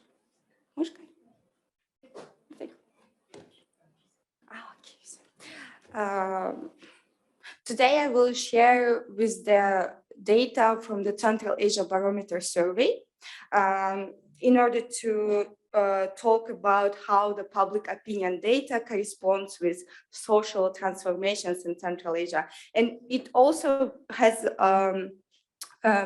it also shows that it all has global trends in Central Asia as well. Okay, so first I would like to tell about the methodology of this survey and a little history. So we started to implementing this survey in spring 2017, and it's a regular survey which is conducted twice a year in every Central Asian country, but we weren't able to cover Turkmenistan since the pandemic because of technical issues. And I think it is a unique survey because already 70,000 interviews were conducted, and all Central Asian states, even Tajikistan, Uzbekistan, even Turkmenistan were covered, and 9 waves were conducted. The sample size is very good for the population size of Central Asian countries because it's nice. It starts from 1,000 people per country to 2,000 people per country. Before the pandemic, we used face-to-face method. After the pandemic, we switched to phone polls, but we try to go back to F2F because that's the best thing we experienced so far in order to getting the representative data. Okay, let me briefly talk about the questionnaire. So it has general classic public opinion polls questions like how do you think, where are we headed, in the right direction, in the wrong direction, top problem, like all these demographic questions. And also it has a section on domestic politics, like if some political news in the country, or maybe recent elections, we ask about the elections, we ask about the job performances of the presidents or prime ministers, etc. Also, it has a section on international politics. We ask about how do they perceive a certain country, a certain organization, or maybe some political leader. It has an economy section where we ask about financial situation of the family, and also how do they perceive the economic situation in the country, comparing or their expectations for the second year. Actually, recently we added questions on environmental issues and climate change or climate crisis. How do you prefer? And it also has a section on media and also public health. since the start of the pandemic, we started to ask about the public health and COVID-19.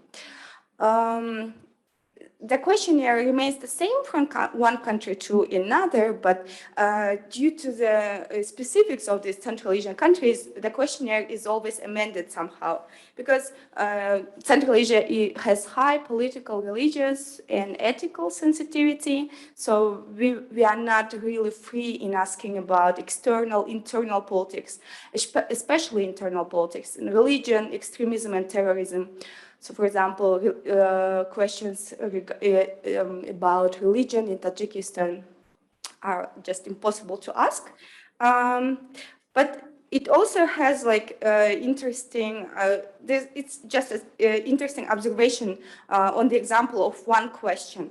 So how does this change from one country to another? So, for example, in Kazakhstan and Kyrgyzstan,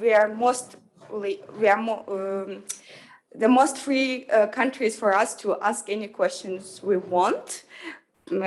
Yes, for example, would you say that you strongly trust or distrust government to share accurate information about coronavirus? In Uzbekistan, we ask generally information you hear about coronavirus, not government source. And in Tajikistan, we are not allowed to ask even that. We ask people only, have you changed, have you increased or decreased the frequency you wash your hands or your social interaction? So I think on the example of this question, we can see that not all of the questions in the questionnaire can be asked, but we can compare countries based on the questions that were asked in each country. And today I'm going to talk about basically 4 main topics. First of all is media, second is economy, environment, and the third is public health. It will be based on the data from the first wave, which was conducted in spring 2017, in comparison to the last wave, which was conducted in spring 2021. So basically for media, there is a trend that, the global trend that internet as the main source of news is rising up, and the TV stations, TV channels are going down. In Uzbekistan, but there are specific interesting observations from one country to another country. So for example, in Uzbekistan, they are quite similar. So internet and national TV, they're split in between. In Kyrgyzstan, internet is the main source of news, and national TV is the second favorable, but it's not like equal to this. So 77% use internet as that's their main source of news, and 16% only TV. In Tajikistan, it is the only country in Central Asia which population prefers national TV more than internet. But you can also see the trend that the national TV are going down and internet rising up. Kazakhstan is also, as Kyrgyzstan prefers internet as the main source of news, and national TV is 26% this year in spring. If we talk about the economy, usually Central Asian societies are quite optimistic about the economy. They usually say that today's economic situation is somewhat better or the same from one wave to another. So here you can see the first wave's result, 2017 spring, and on the right you can see the results of the 2021 spring results. But when we ask them specific questions, like how do you think did the prices for food increase, they reveal their pessimistic approach. So for example, I guess mostly sizable majorities in all 4 countries say that the cost of food increased a lot. So for example, you can see here that 97% in Kazakhstan say that the cost of food increased since the last year. And in Kyrgyzstan, 94, Uzbekistan, 88, Tajikistan, 86. So sizable majorities. 1 in 3 in Kyrgyzstan say that they have experienced a loss of work since the start of the pandemic. Most in Tajikistan and Uzbekistan experienced a moderate level of financial difficulty. So the number of people that didn't have any financial difficulty dropped 10% since fall 2020. And also since the start of the pandemic, about a third of people in Kyrgyzstan, they said that their households remittances from abroad have decreased. Okay. Now, if we talk about the environment, we started asking questions about environment long time ago, but this wave in spring 2021, we started asking very specific questions, and the section has expanded. And usually there is a notion, commonly accepted idea that Central Asian societies are less informed about climate change and climate crisis, but the actual data shows that they are quite concerned. So for example, in Uzbekistan, majority agree that climate change is a serious problem. Smaller proportion say it's a problem, but not that serious. And only 11% say that it's not a serious one or not a problem at all.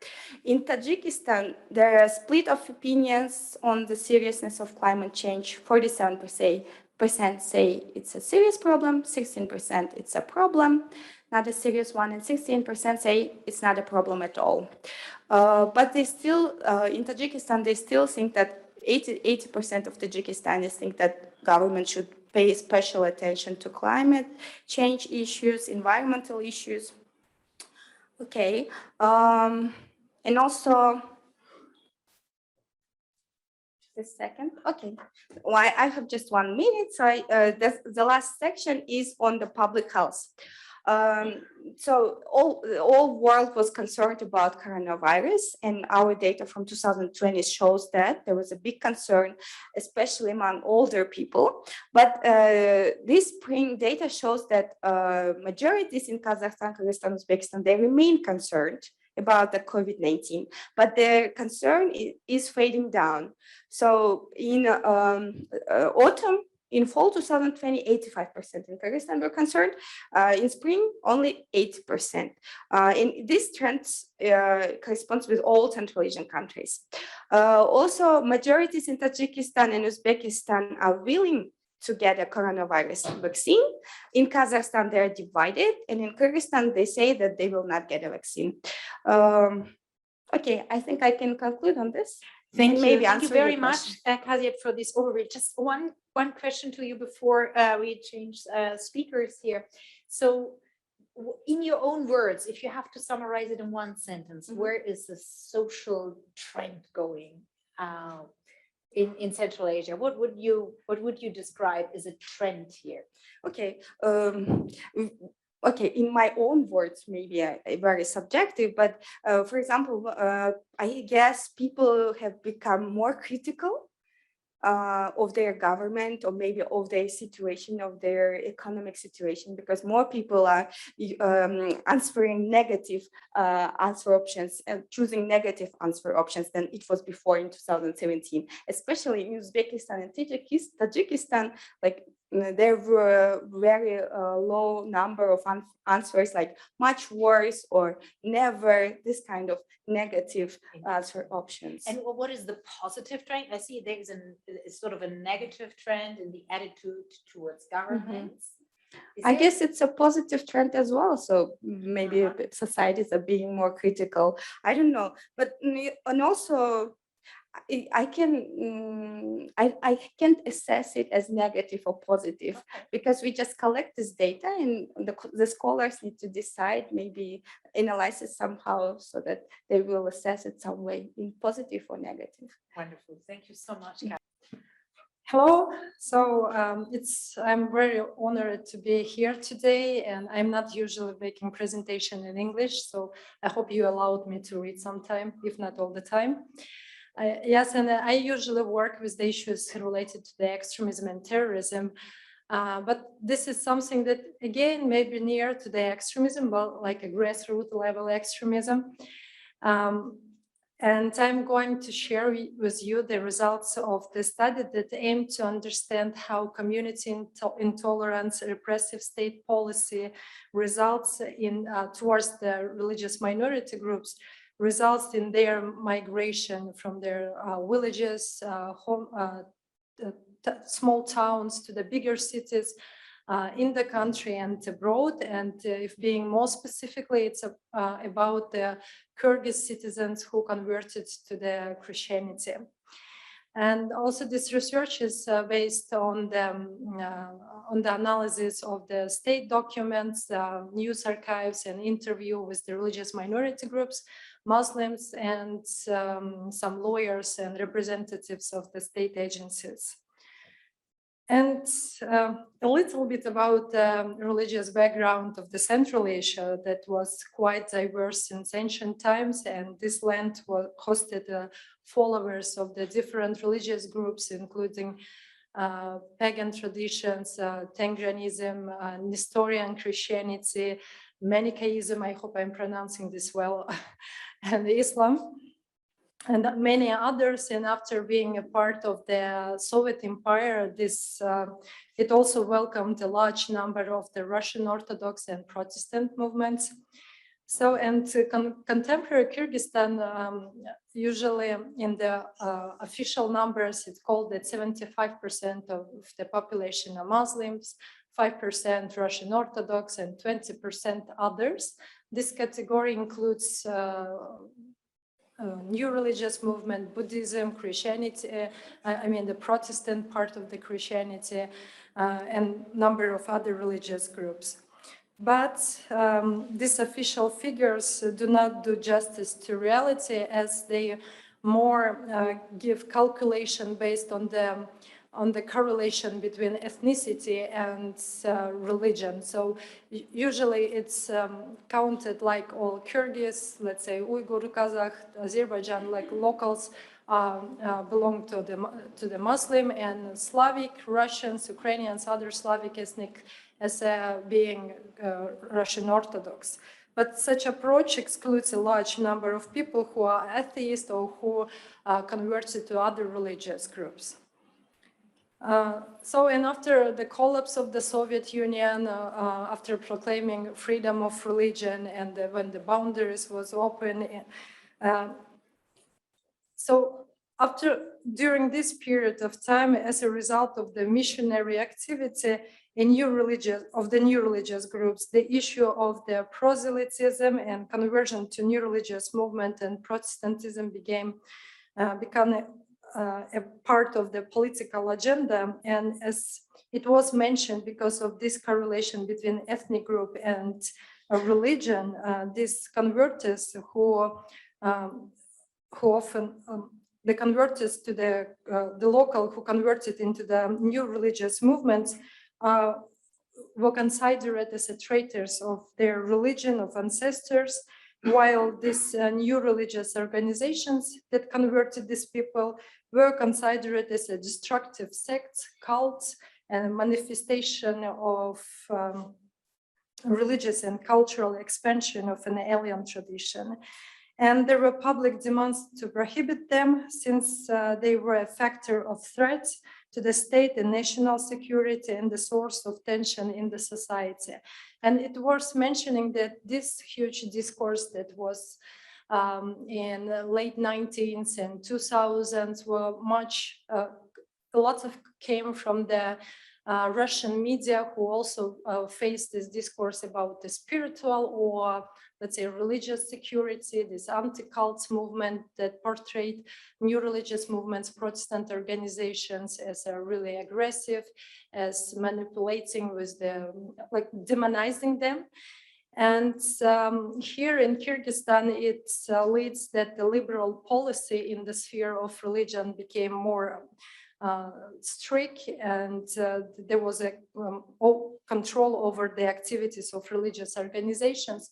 In 2006, the government adopted decree about on state policy in religious realm, and there it identified that Sunni Islam and Russian Orthodox are traditional religions. At the same year, the state secretary of that time, Adhan Madumarov, made a statement that the government should take control over religious organization, tightening the legislation, and control all financial flows that is coming abroad to the favor of religious organizations. And as he stated, it was for the safety of the Kyrgyz citizens.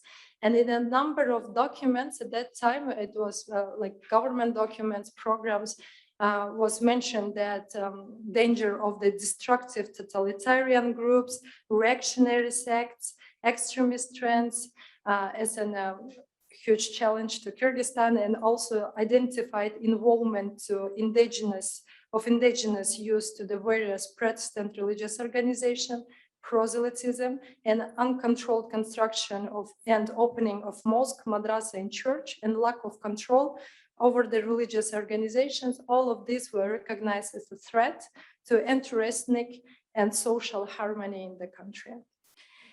And and of course, these statements have been widely reflected in the media and in the public discourse.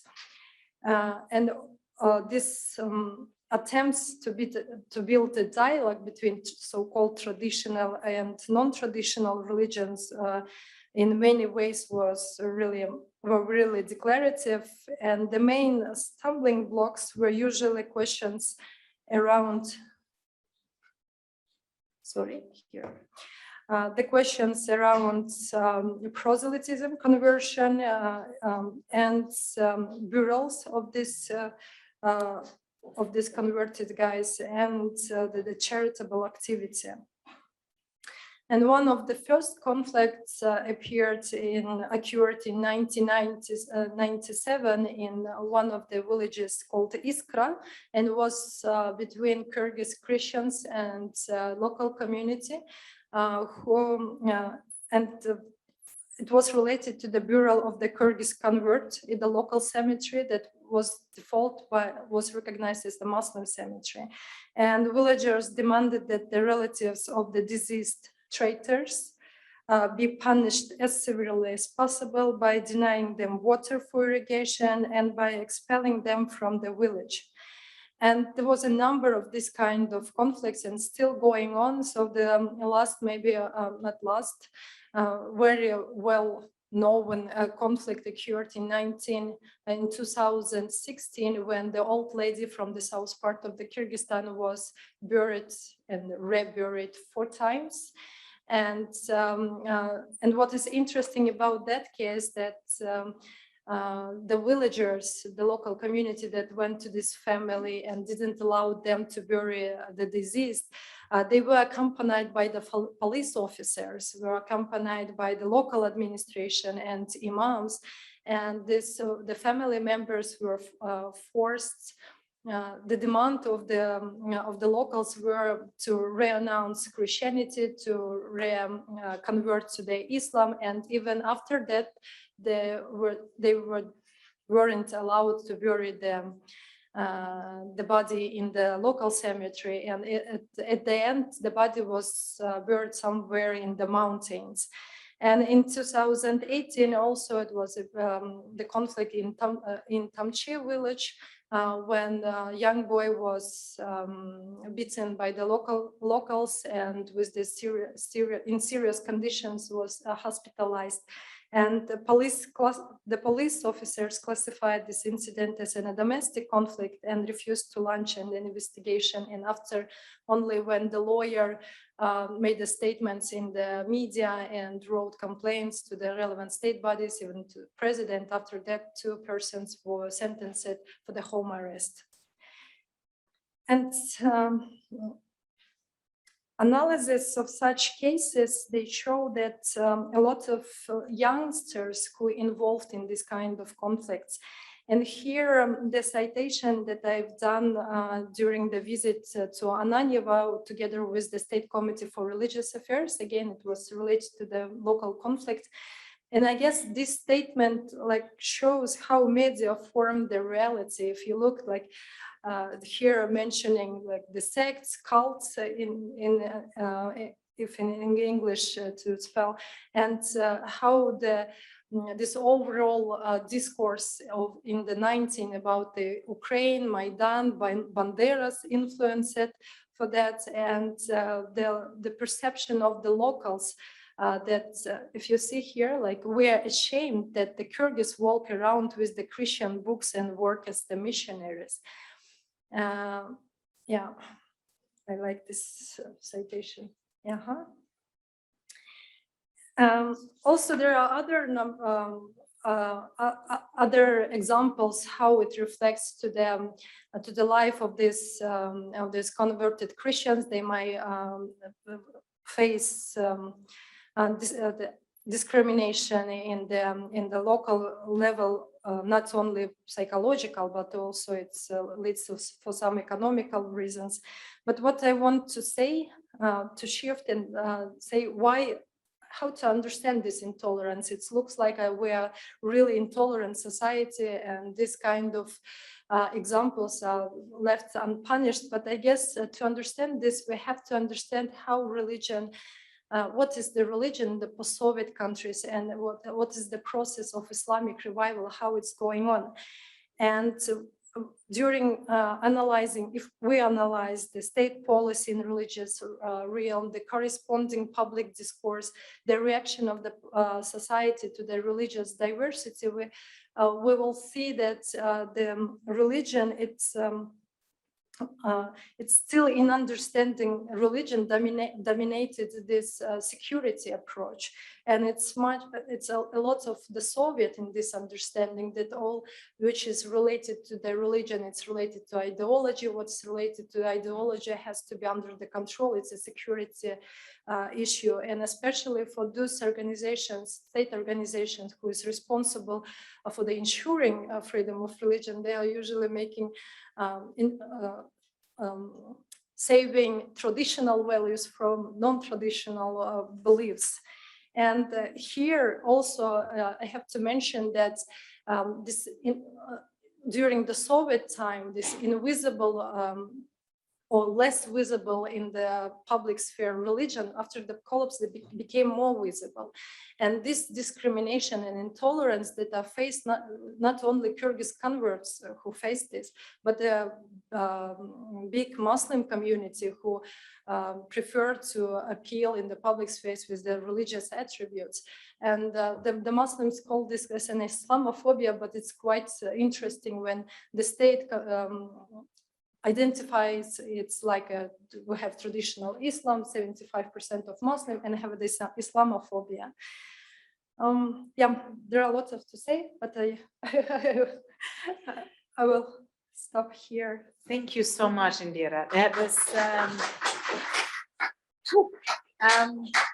a snapshot of what is probably not only going on here in Kyrgyzstan. This experience is really from the very, very local level. Thank you so much. Okay, first of all, thank you so much to organizers, to the OSCE Academy, to you, Professor Mihr, to organizers, to the Friedrich Ebert Foundation. After all this long month, you know, just meeting people, it's such a privilege. Okay, I will talk about this kind of shifts which has happened for the last 30 years probably, and I will make my case on Kazakhstan and sustainable development goals. So here's the brief overview. I will briefly talk about neoliberal restructuring which has taken place in Kazakhstan for the last 20 years, and then I will try to connect it to the so-called sustainable development goals and try to explain from the critical political economy perspectives whose interests are really promoted. And then I will try also to link the sustainable development goals with the further neoliberalization of the Kazakh economy and society, and probably some concluding remarks. So as most of you probably know, the so-called neoliberal ideology has been dominant from the late 1970s, early 1980s, and in many countries, both in developed and developing countries, there was a wave of reforms implemented, which would include financial deregulation, liberalization of trade, the withdrawal of the state from state protection and providing social benefits, And that was in very much opposition and contrast to what had happened during the so-called golden era of capitalism. This is not irony. Between somewhere after the World War II, between 1940s and late 1970s, there was a time when the Bretton Woods mechanisms of financial order, including the Keynesian macroeconomic management, would help to create welfare states, at least in developed countries, and to help to industrialize in developing countries. I'm not saying that that was ideal time, but the social protection and basically the economic growth was much higher than beginning from 1980s. And so from the, I don't want to go into details, we don't have time, but basically from the critical political economy perspective, again, this very vivid shift towards neoliberal or market-oriented reforms, restructuring of society, privatization, deregulation, commodification of the public resources, is the promotion of class interest. Why? Well, because as you can see, as an example, the United States, you can see that after the World War II, there was a constant decline of the wealth held by the super rich people in the United States. And the same picture would be everywhere in the Western hemisphere. So, but somewhere by 1970s, probably someone said enough is enough. I'm not going to conspiracy theories, but this shift happened towards more kind of market-oriented reforming. And what is now known as a neoliberal ideology, which would subject all ecological, economic, and social political affairs to the interests of the capitalist markets.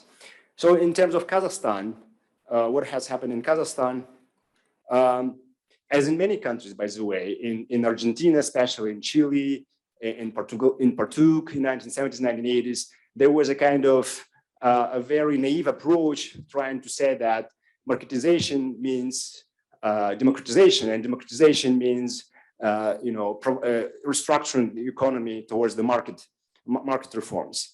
But democratization, as in many countries, has been hijacked by neoliberal restructuring, because somewhere at the beginning of 1990s, there was already understanding that in order to implement those reforms, which were actually pretty much anti-popular, because it was about shock therapy, it was about monetarism, and obsession was inflation instead of creating new jobs and increasing incomes. So there was like new talks, like in Russia, for example, Boris Yeltsin dissolved parliament with the help of tanks. In Kazakhstan, just a few months later, in 1993, there was a self-dissolution when members of the parliament said, we need to, to give a way to do these so-called progressive reforms. In 1994, new parliament worked just a few months, and then one was again dissolved due to some judicial equilibristic.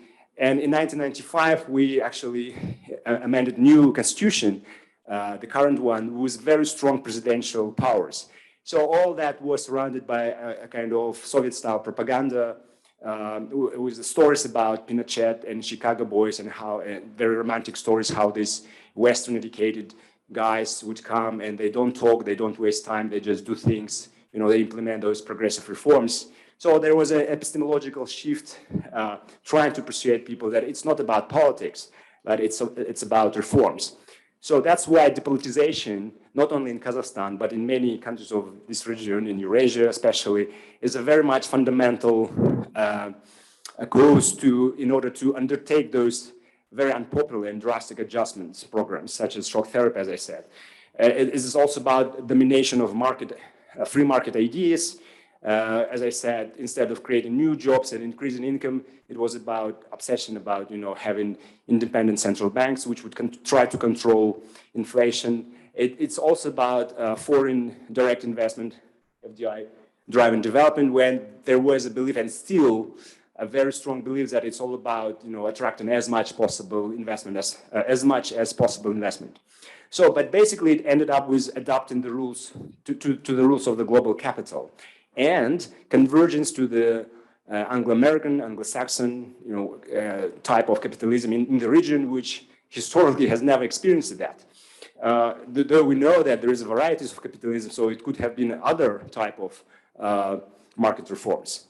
So neoliberal reforms, very briefly, in Kazakhstan included, of course, privatization of state-owned industries, trade and financial liberalization, withdrawal of the state from many services.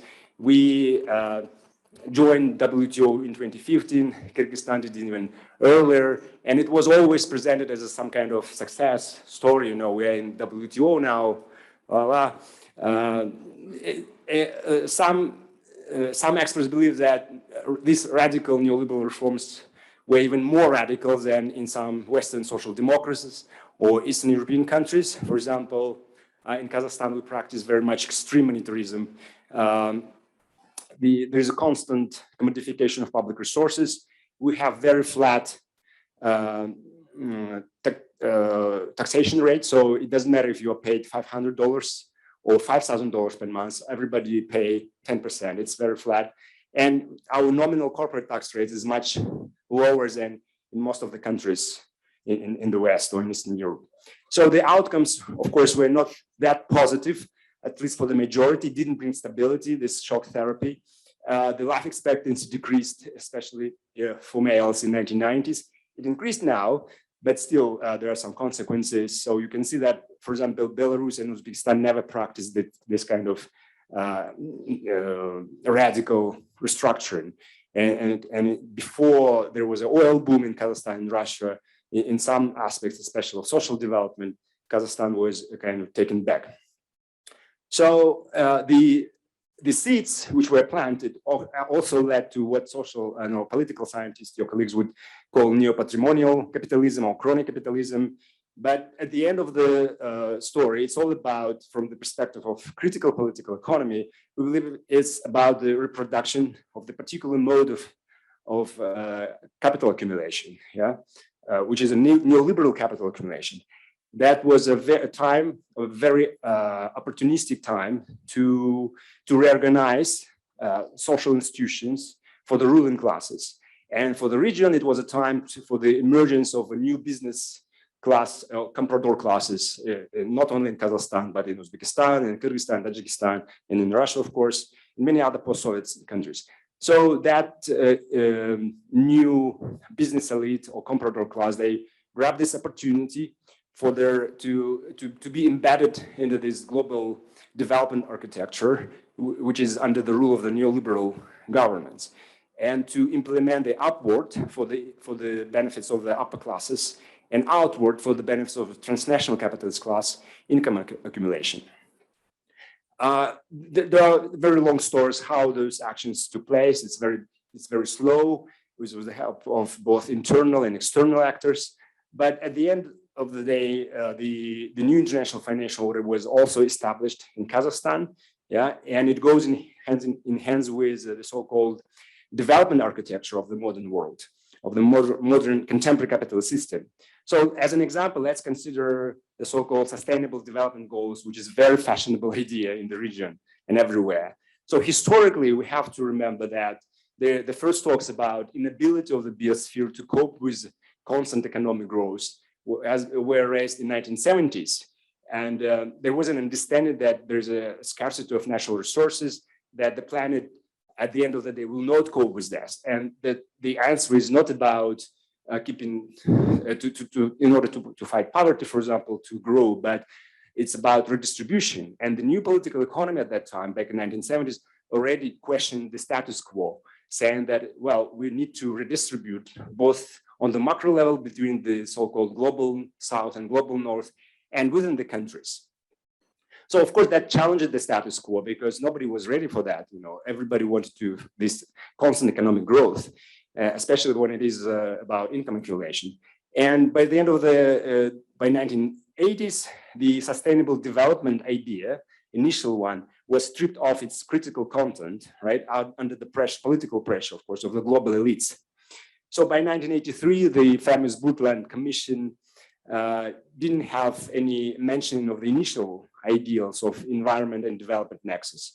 Okay, so in 1992, for example, there was no mention of the discourse of limits and scarcity, of the nature, right? It was all about, again, economic growth under the pressure of the international financial institutions.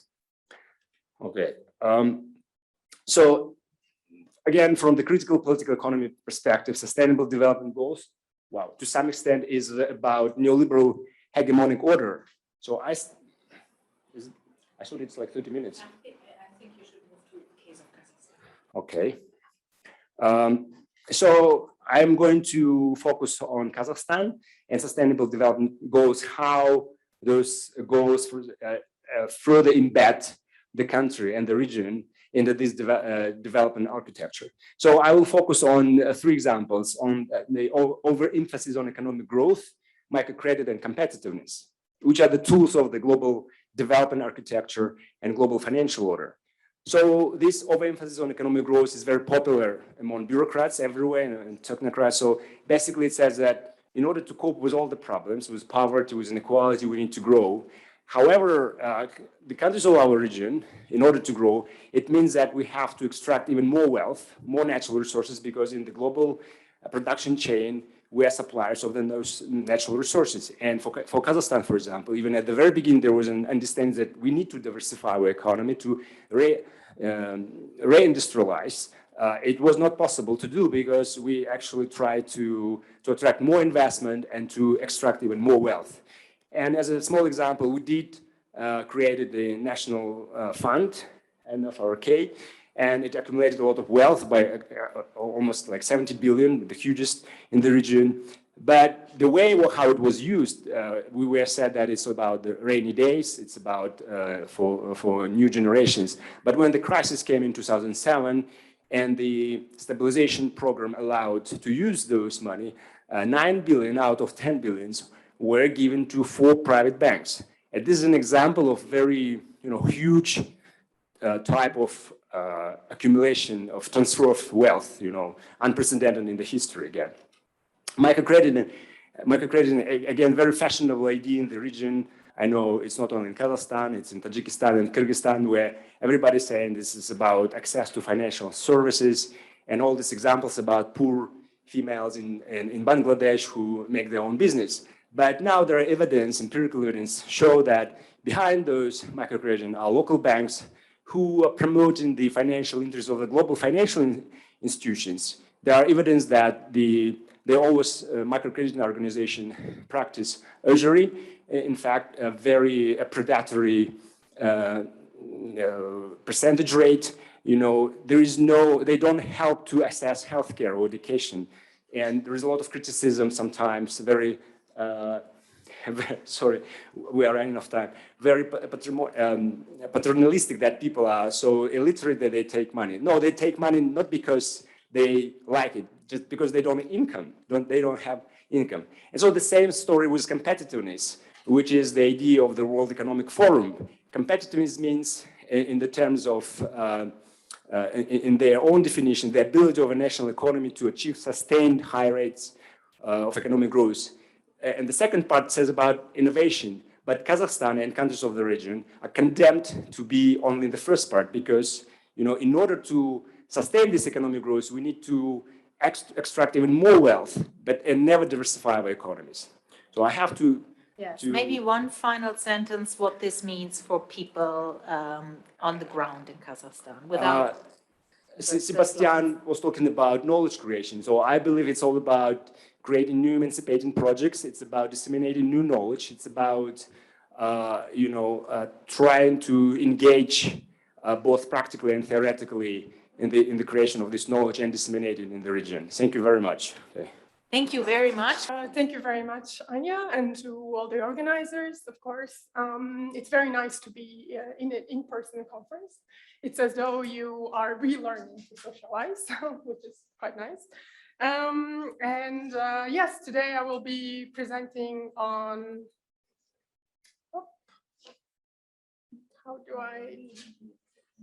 there you go. Central Asia 30. Why is it's based on the paper we wrote together with the senior fellow, Marek Dabrowski. He is based in Poland. He's an economist and somebody who went through the transition process and observed many countries. And our policy contribution, which we wrote in 2017, was transformed into a paper published in the Russian Journal of Economics. And So, of course, it's published in 17. By that time, we looked at the data until 2016, so it's 25 years. Now it's 30 years. I come from Mongolia, as Anja mentioned, which has a very, of course, similar history of communism for 70 years, then transition to capitalism, and they're quite diverging in quite a lot of indicators. In a sense, I lived through it, so it seems quite relatable to me.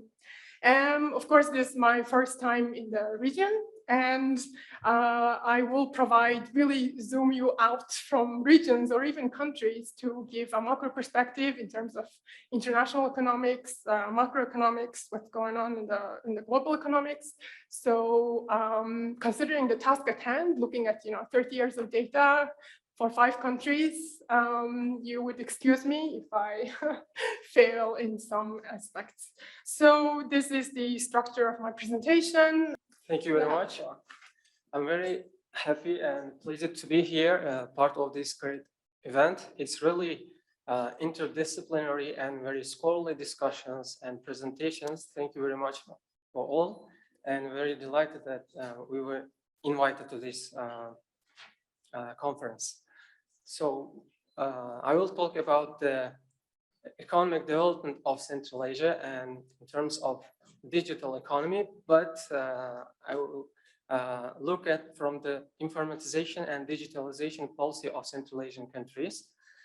Yes, we have common features, common culture, history, languages, but we have some differences as well, and it was witnessed and was well presented in the previous presentation that due to the different priorities set by the leadership of Central Asian countries early 90s, we had the different paths of economic development. And now the 5 Central Asian countries have very not unique and not similar achievements. For example, Kazakhstan now with Turkmenistan belong by the classification of World Bank like upper middle income country, which we saw in the graph in the previous presentation as well. The other countries like Uzbekistan, Tajikistan, Kyrgyzstan are still lower middle income country. And it says that we have to take into account the current tendencies in the world economy and in terms of digitalization processes to correct our priorities in the coming short and long-term perspective. So basically, Central Asian countries have prioritized informatization and digitalization policy early 20s, and especially Kazakhstan has achieved very remarkable results, which was witnessed in the United Nations E-Development Survey, which consists the 3 major and mostly referred indexes like e-participation index, infrastructure index, and online participation index. In combined, they will give us some picture to assess the current state of digitalization process in Central Asia. So Kazakhstan in the latest 2020 UN survey was ranked top from Central Asian countries, even and this I should give you a little introduction about this survey. The countries are categorized in 4 groups with the very high level of e-government development index, and then high index, middle, and the medium e-government development index. So in this index, Kazakhstan has a very high index. Kyrgyzstan and Uzbekistan have a high level, which is unfortunately a little bit upper than the world average. And Tajikistan and Turkmenistan, they have a medium level of e-government development index, which says that these countries, and in general, even except Kazakhstan, all Central Asian countries have to do a lot to transform their economy into digitalized world. So actually, pandemic has in some extent positively affected to the process, especially Uzbekistan and Kyrgyzstan have introduced lots of online services, remote distance learning services, and for the short period have done a lot. And also it once again showed how important is IT sector and its infrastructure. Basically, countries of Central Asia also had their national strategic documents. For example, Kazakhstan and Kyrgyzstan, Uzbekistan have their digital strategy. And Turkmenistan, Tajikistan, they have national development programs where the digitalization included to this. And the countries set very ambitious objectives to achieve the level of developed countries, Western countries. For example, Kazakhstan wants to make public services 90% by 2030, and Uzbekistan as well. And Kyrgyzstan also wants to make by 2023 public services around 80%.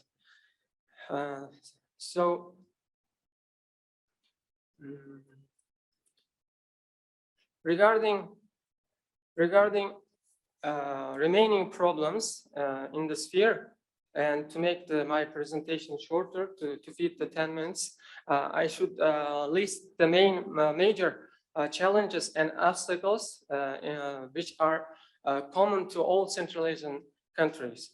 This is, first of all, digital divide at national and regional level. So, and the second is a legislative framework, especially regarding the privacy and personal data protection, which is related also to the security sphere, which has been, let's say, before 2 or couple of years, very prioritized and securitized in many countries of Central Asia.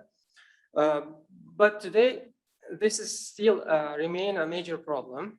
And the other obstacle is like resource-related challenges such as financial, technical, and infrastructure problems, and also internet insufficiency. And its speed and its cost is relatively very high in Central Asia compared to other regions of the world. And also the lack of highly qualified specialists in the field of IT sector. Yes, we produce, especially in Uzbekistan, we started to, how to say, 3 stages of preparing high-level IT specialists, starting from the schools and specialized training schools and the universities. We have national universities and the branches of international universities on IT sector. But this is still not enough for the country with 35 million population. And this tendency also belongs to other countries of the region. And also low level of public confidence in digital services also hinders digitalization and improving the digital public services. Because still, especially in remote areas of the Uzbekistan and other countries of the region, people do not trust to the computers or IT skilled personnel. They prefer to go in the office. So it belongs not only for elder generation, it belongs to the middle generation as well. So, and also digital literacy, which is related to what I mentioned recently. So that's why narrowing digital divide at national and regional levels should be a priority for Central Asian states. Moreover, bilateral and multilateral cooperation in this sphere among Central Asian states should be encouraged, and also for the countries, data protection and privacy should be reflected in the national legislative frameworks and in the practice as well. In this regard, the EU policy of protection personal data and privacy could be the best foreign practice for Central Asian states. Regarding resource-related obstacles, the region also needs to attract more international partners with a favorable investment climate and with beneficial conditions.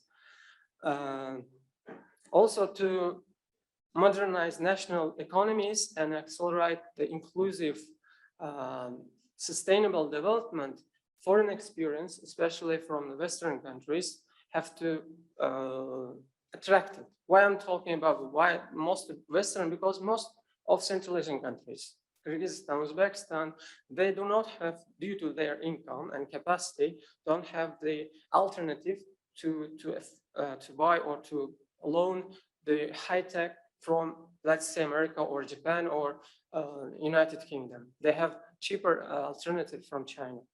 So if they diverse, it will be for their benefit, for their development, for how to say, fair competition, and will be also in terms of security of their data, a critical infrastructure.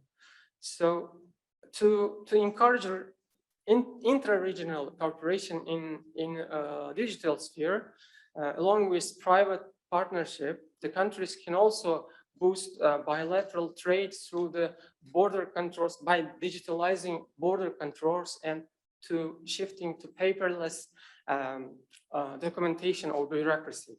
In this term, Kazakhstan and Uzbekistan for the recent last 3 years have done a lot, and that's why bilateral trade and for the last years remarkably changed. Kazakhstan among the top 3 international trade partners of the country, and also regarding the openness of Uzbekistan's foreign policy regarding Central Asia, we have really achieved considerable results in terms of interstate relations, people-to-people relations, and also in terms of trade.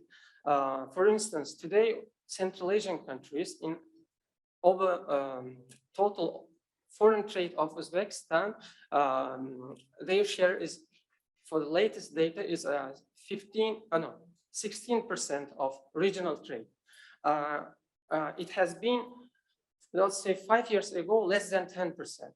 We're gradually improving our bilateral relations with our neighbors, and it hopefully will continue in a good way. So promoting digital connectivity within Central Asia in the field of trade, transit, and border crossing could be driving force of economic cooperation, and also would facilitate development of national economies and for the benefit of the population as well. Thank you very much for your attention. So first of all, I want to thank for organizers of this conference. Very interesting presentations, very interesting information and discussions. I hope this information which will be provided by me now will be interesting to you too. So let me start first from the general information regarding the situation, economic situation in Tajikistan. So according to the World Bank and to our statistical agency, here is you can see some economic information about GDP growth. So if we will look back starting from 2015, the growth in our country remains the same, around 7-8% of growth, annual growth. So generally speaking, this very good figures, and this country with such big growth of GDP should feel good.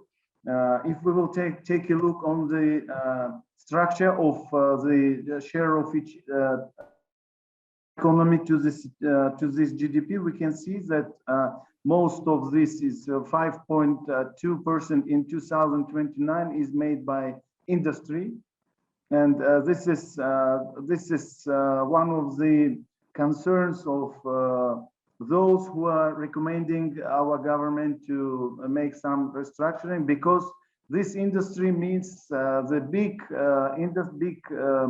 mining companies, big enterprises who less rely on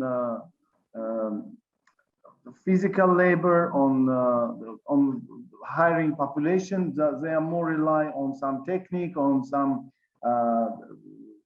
maybe less human capacity, and such fields like agriculture, construction, services have a much less income input to the GDP growth, and this is one of the problems, because most of more than half of population of Tajikistan working who are working of Tajikistan, they are engaged in agricultural production, and this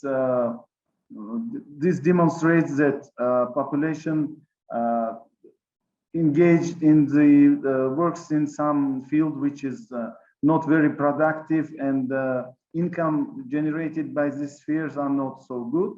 Construction is growing somehow, but generally it's now came to 2.1. Anyway, it's if we will compare to other to previous years, we can see that it's growing. It's good because construction can build big demand in providing population with jobs, and this can be one of the ways out, except of services, which also should work. So if we will take a look on the survey which is conducting by the World Bank annual, it's not annual survey, it's monthly survey even. Excuse me, listening to Tajikistan, where monthly 1,400 households are surveyed, we can see that from year by year, population asked about is it good time to find a job or not, and we can see that yes, in 2020, the share of population who provides a negative reply to this question is increased. But anyway, this share of population is fluctuating, and we can see that in summer season, people are more feel good, and in winter seasons they feel not so good. So this gives us information that Tajikistan still remains as a country which under the risks remains under the risks of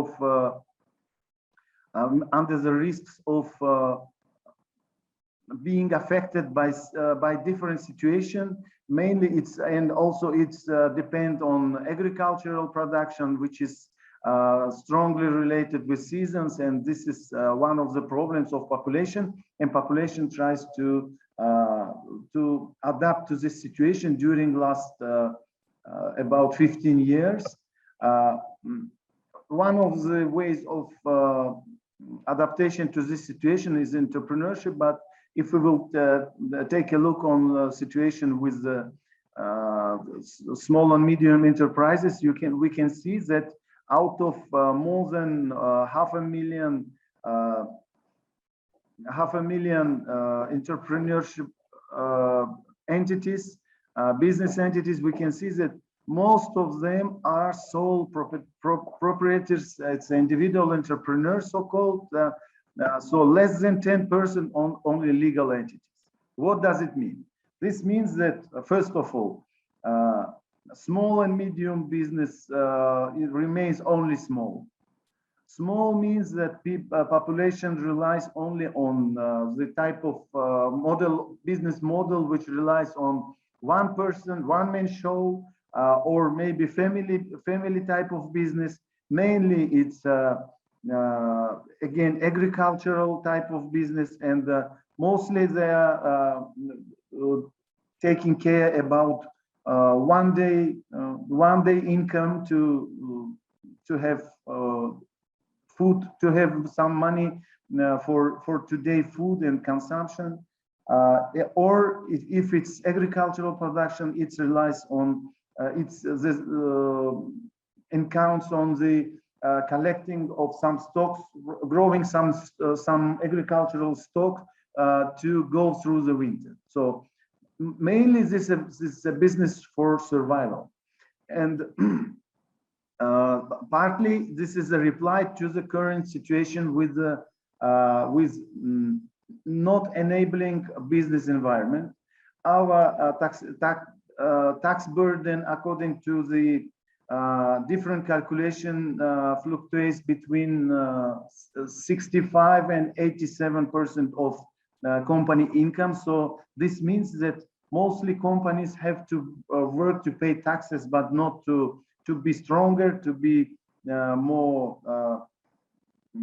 flexible, to make some investment into innovations, etc. So therefore, companies are not, even they're growing, even they earning money, they're thinking, they're refusing to switch, to step up to next stage of business development, to create a structure, to create to hire more people, because this switching, stepping up to new type of business into legal entity creates big problem. Additionally, we can see the situation. This all information comes from the statistical agency, analysis of information from statistical agency of Tajikistan. We did it on the beginning of this year while conducting some survey of business among business players, among business entities. So we can see that half of all these companies are not active. So 47% are not active. So this shows up that there are another problem of closing of the business. It's very difficult, complicated, and problem is close business and open new one. This is surprisingly also became again one of the problems. And so this is this information provided to show that business continues to survive with problems. And one of the ways out of this situation is to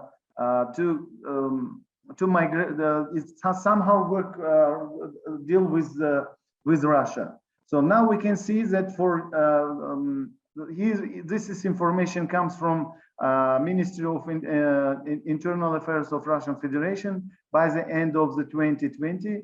So we can see that number of people, mainly it's understood that this is a young population from Tajikistan, growing number of population who are going to Russia to study.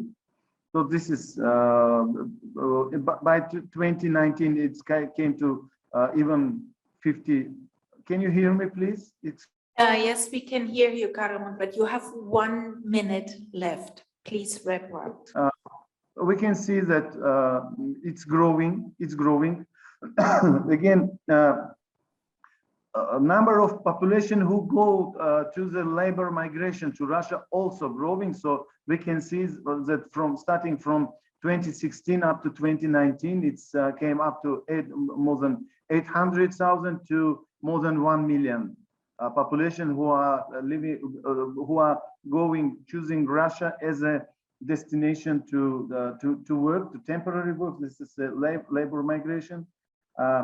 Another situation with, so from listening to Tajikistan, we can see that in the summer of 2019, even half of the households surveyed provided information that they have at least one household member who left to Russia to work.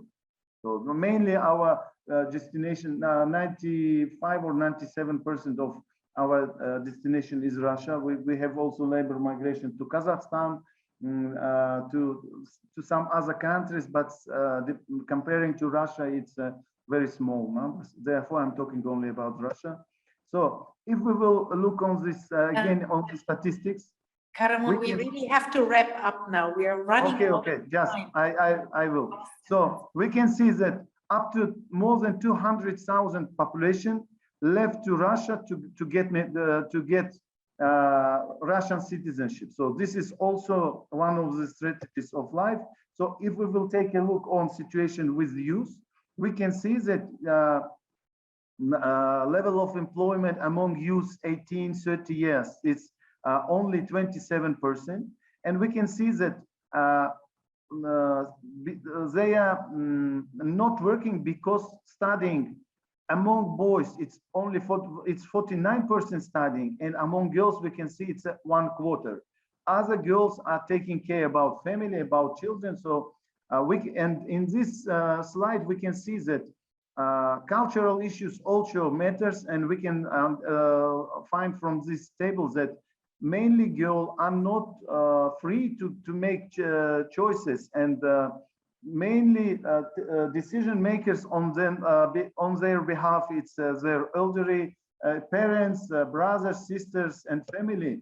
So all this comes up for for several strategies. So we can see that labor migration for men, it's rising anyway. And we can see, and we have information that migration of women also increasing, but not so big. It's about 15-17% from out of the living migrants. And thank you, Karamon. We really have to, you're over time. Thanks, dear ladies and gentlemen. I'm quite happy to be here, and thanks to the conference organizers for inviting me. And I will try to be short, as short as possible, yes, to explain the story about Talas beans. Technically, we need to say that in Kyrgyzstan, we almost do not consume legumes. So beans are not common in Kyrgyz cuisine. So you will hardly find it. And it's very interesting that starting from mid-90s, in Kyrgyzstan, in Talas province, started to produce, and it became quite visible after 2005. Talas started to be center of the bean production. Specifically, we talk about kidney beans, and that was possible because of the activity of Turkish merchants, and thanks to the very small minority of Kurds who lives, who was replaced during the Second World War to Kyrgyzstan, and they live in 3-4 villages, quite compact. It was about 3,000 to 4,000 people only. So that was a center, and starting from that, Kyrgyz bean become more and more popular in the country, and specifically, we become visible as one of the top producers of beans in the world. We are on the 8th floor in the world on the export of beans. Yeah. Here you can see how it's developed over time, and how this is the yellow. Yes, you see, this is a proportion of land occupied by beans, and you see how it's becoming big, grow and grow, and becoming a monocrop actually in the province. We talk about approximately 105,000 hectares. This is the total arable land in Talas province, and more than half of it occupied now by the haircut beans. And it's also coincides with a very intensive export strategy. It's basically targeted to the Turkish market, but now it's becoming much more widespread. And some such countries like Iran, Syria, Afghanistan become also the target for Kyrgyz beans, and it's becoming, let's say, more oriented on the Asian part of the continent also, not only on Turkey, but it's a quite stable volume of export to Turkey, but to other countries it depends from the, I think, from the local demand. We did several studies in the region, and the first study was in 2011.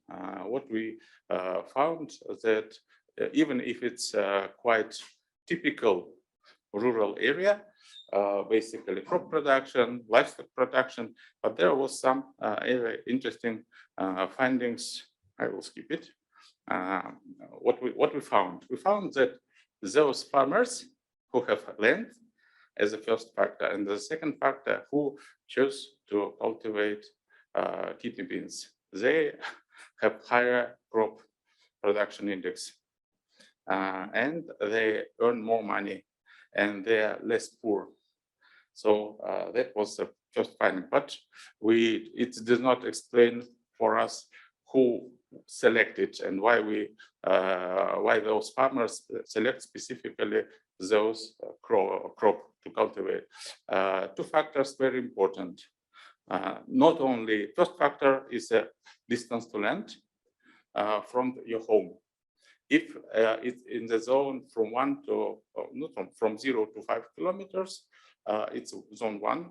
If it's about that, this is the second zone, or 0, 1, or 2. So we use here dummy variable.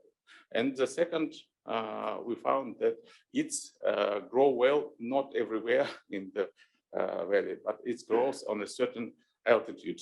It's becoming from 1,000 to 1,400 meters.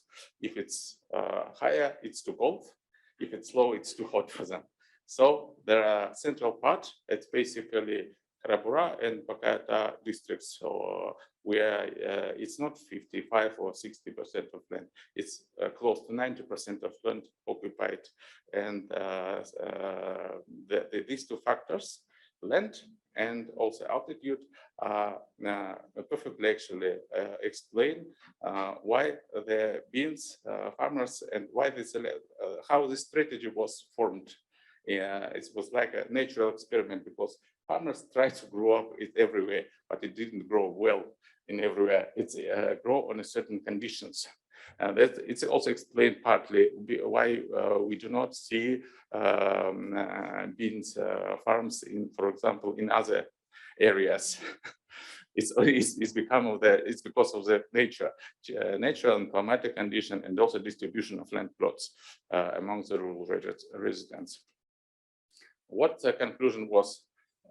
So first of all, if you are selecting bean production, you are have a chance to earn more income. It's create quite a big regional cluster, and it's also was a negative part of this choice, but we will explain a little bit later.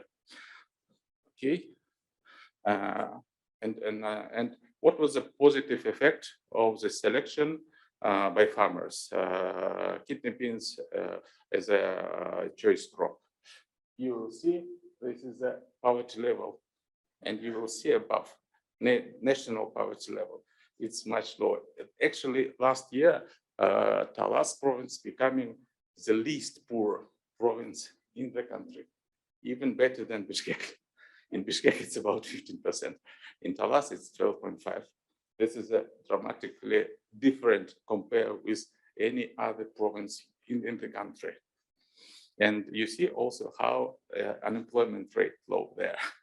This is because of the huge possibilities could be created by this crop.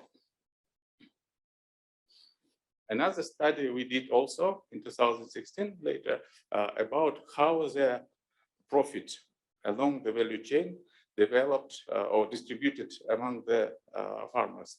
And we found that small scale production give opportunity for about 12,000 farmers to create almost perfect competitive structure. So there are a lot of small producers and nobody can control the final price. And final price for the beans change actually every day. And it's affected very strongly on moving towards what we say fair farm gate price. And in that situation, farmers usually receive between the 25 to 40% of the profit. Here in Talas, they receive 60%.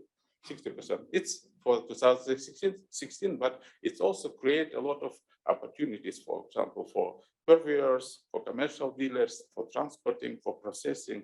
Here you will see also on the previous slide, there is a lot of additional workplaces created for the women, and there are negative also effects. We need to talk about child labor. It's very intensive in the area. And last year we did also interesting food consumption study on the same areas, and we analyzed as in the previous value chain study, we analyzed only bean farmers. And we found that typically grain and potatoes are very popular. Actually, if you look on the national data on the food consumption, we will find that, again, yes, in Talas province, people start to consume more, and they start to consume, unfortunately, not healthy food. It's basically cereals. It's different types of noodles. It's bread, a lot of bread. And Talas province, we analyzed data for between 2012 and 2018. It's another study financed by the Food and Agriculture Organization, and they are on the top among the all regions. So there are potentially negative impacts. So people start to be less poor, they start to consume more, and thus start to consume more unhealthy food. So it's not typical basically for many other areas, but in terms of the selection and healthy food, unfortunately, this is a global trend. Everybody start to consume more chips, more a lot of trans fats, etc. Yes. So what we also found about the COVID impact, it's almost support of state was not really visible among the farmers, and they face some problems. They face the necessity to delay, and they have a negative impact on agricultural production. They have also problems with the finding some food, choice of food becoming worsened because many markets were closed, and they also have a problem with it selling. But they was quite happy that after the agricultural season, there was many limitations was disclosed, and they have an opportunity to normally collect their harvest and distribute it to the export agents. What is negative implication of this transformation? First of all, it's a threat to environment. Monocrop, and also if you are growing for example, for 10 years on the same land plot, one crop, it leads to depletion of land. And you will start to use more herbicides, more pesticides, more fertilizer in the attempts to reach certain level of productivity. Normally, not normal, it's not normal, but it's like a usual practice that farmers wait until the harvest becoming less than 1 ton per hectare. Then they change until if the productivity is still on this level, it's still profitable. It's still profitable, and they, it's unfortunately affect very negatively on the land. So potentially in the next 10 years, we will see the decline of this sector because of the problem with the land. Child labor are very popular also. Children collect, harvest, and we make calculations how much people earn only on harvesting. It's about $3.5 million for the province, and about 40% of that earned by the children. Yeah, at least. So, and this year it's become a little bit easy for them because start of academic year was delayed for 15 days, and I suppose most of the children in Talas were on the fields until the September 15th. Yes, and after that also, it's normal practice, not everywhere, but in Talas, and I also ask people in Osh, Patken, and Jalbat areas, teachers didn't give homeworks during September, October, because children cannot do it. And half of the children also don't go to school. Another problem that productivity limited because of small scale. A lot of possibilities, economy of scale possibilities, it cannot be afforded by those small scale farmers, and that's a huge problem. And also it's a problem of the high untrust. Yeah, thank you. I have 1 minute. So we come to final conclusion. Kidney beans brings a lot of local new opportunities, and this is an agricultural export good #1 in Kyrgyzstan. It's a third agricultural, it's a third export product after the gold. And second, after the gold, second export product, it's fuel. And then kidney beans. Yes. So, and a lot of farmers can improve their livelihoods, living standards, and open new opportunities. If you see how life changed during the last decade specifically, it's amazing. You will see a lot of restaurants in rural area, a lot of supermarkets, and a lot of cars in the area. So it's there are a lot of good implication of that choice. And region changed significantly. What's the problem? Problem that there is no clear strategy, and all attempts of the Kyrgyz state, they want to regulate. They no need to regulate. Everything is perfectly working. State have their own tasks, and it should be limited by the support, not trying to, for example, controlling process of purchasing or distribution of beans. It will just open a higher level of corruption. That's all. So no need. The state should do what they do. Public goods, that's enough. Yeah, thanks a lot. And I will make a small disclaimer that this is not an academic research. I'm not academic scholar, but I'm more practitioner, and that is why, like, this is more, I would like to ask you to consider this more as a practical reflection on what are the trends that we have. And since we have a very strict moderator and time watcher, I will follow my script to make sure that I'm in time. So as I said, this is not an academic research, neither an attempt to predict the future, but rather a reflection on global trends. And those data that I will show today is published in several think tanks and research agencies. And this is an attempt to compare the global trends in our local context. So during the past year, COVID pandemic has reminded the world of its fragility and demonstrated the inherent risks of high level of interdependence that we have. And in coming years and decades, the world will face more intense and cascading challenges ranging from disease to climate change to financial crises and the disruption from new technologies, etc. And these challenges will repeatedly test the resilience and adaptability of communities, states, international institutions, systems, and often exceed the capacity of existing systems and models. This looming disequilibrium between existing and future challenges and the ability of institutions and systems to respond is likely to grow and produce greater contestation at every level. And I would like to start. How do I switch?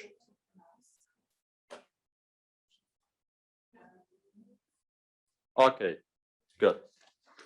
So I would like to start this analysis and comparison with the demography. And the way how we're gonna see it, on the left side, you can see the global trends and the data that we got this from. The source of this data is a report on the global trends from US National Intelligence Council.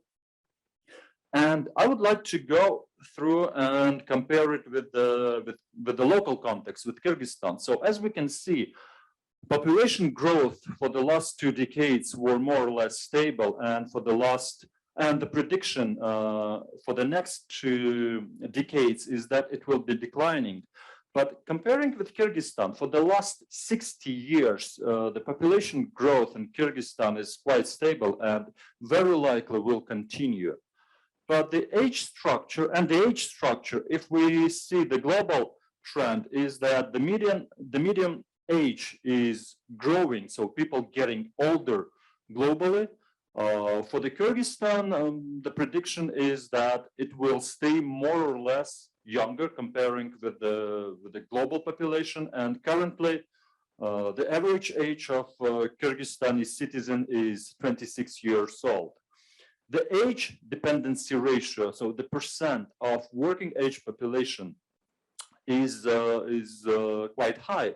It's what is it, like nearly 60%, comparing with the median age that it will be growing globally. The population age over 65 is very low.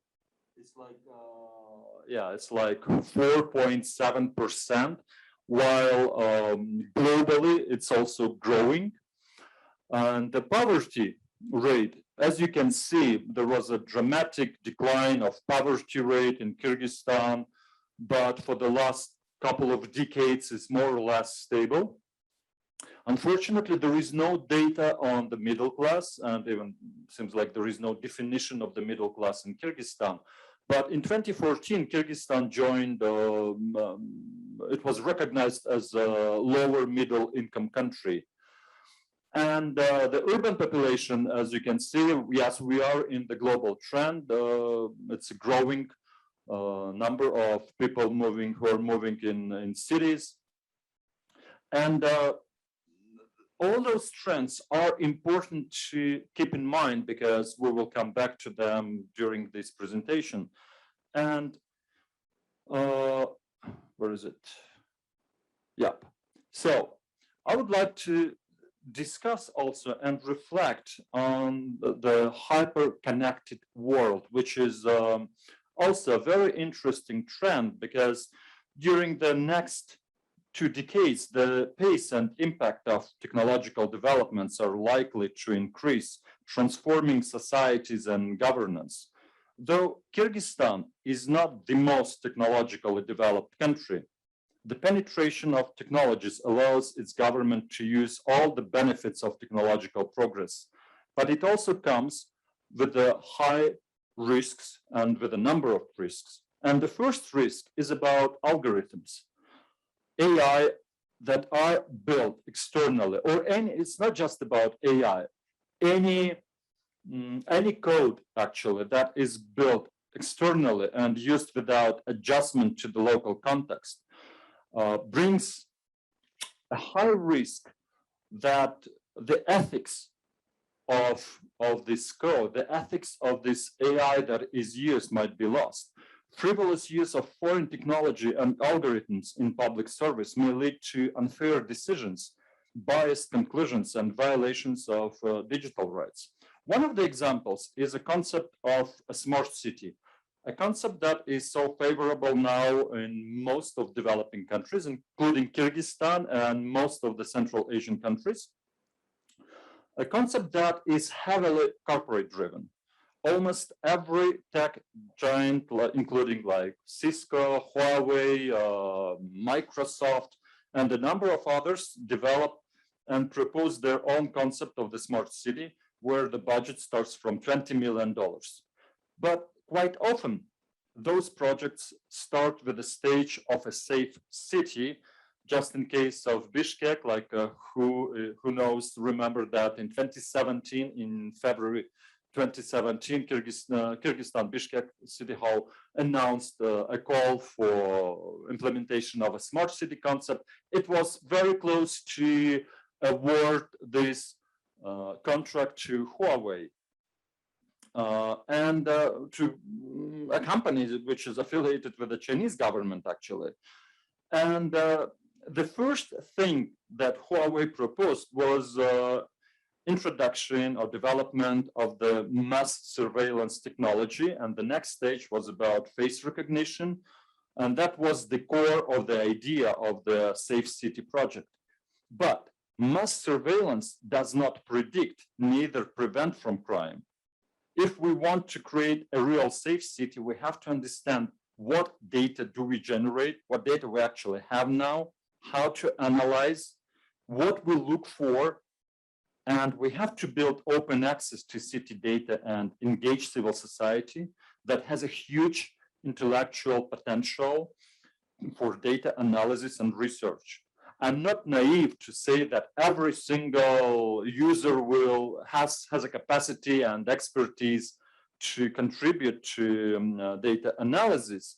But at least in Bishkek, we have a number of well-educated urban activists and researchers who are eager to engage, but they need some sources of information. They need access to open data to work with this. So my point is that before we buy into those expensive corporate-driven smart city projects or technologies, we have to understand what kind of data we already have and how we use it, how we work with this. Otherwise, we may end up in a situation when we buy a 1,000 value iPhone for a kid who will use just $30 capacity of this iPhone.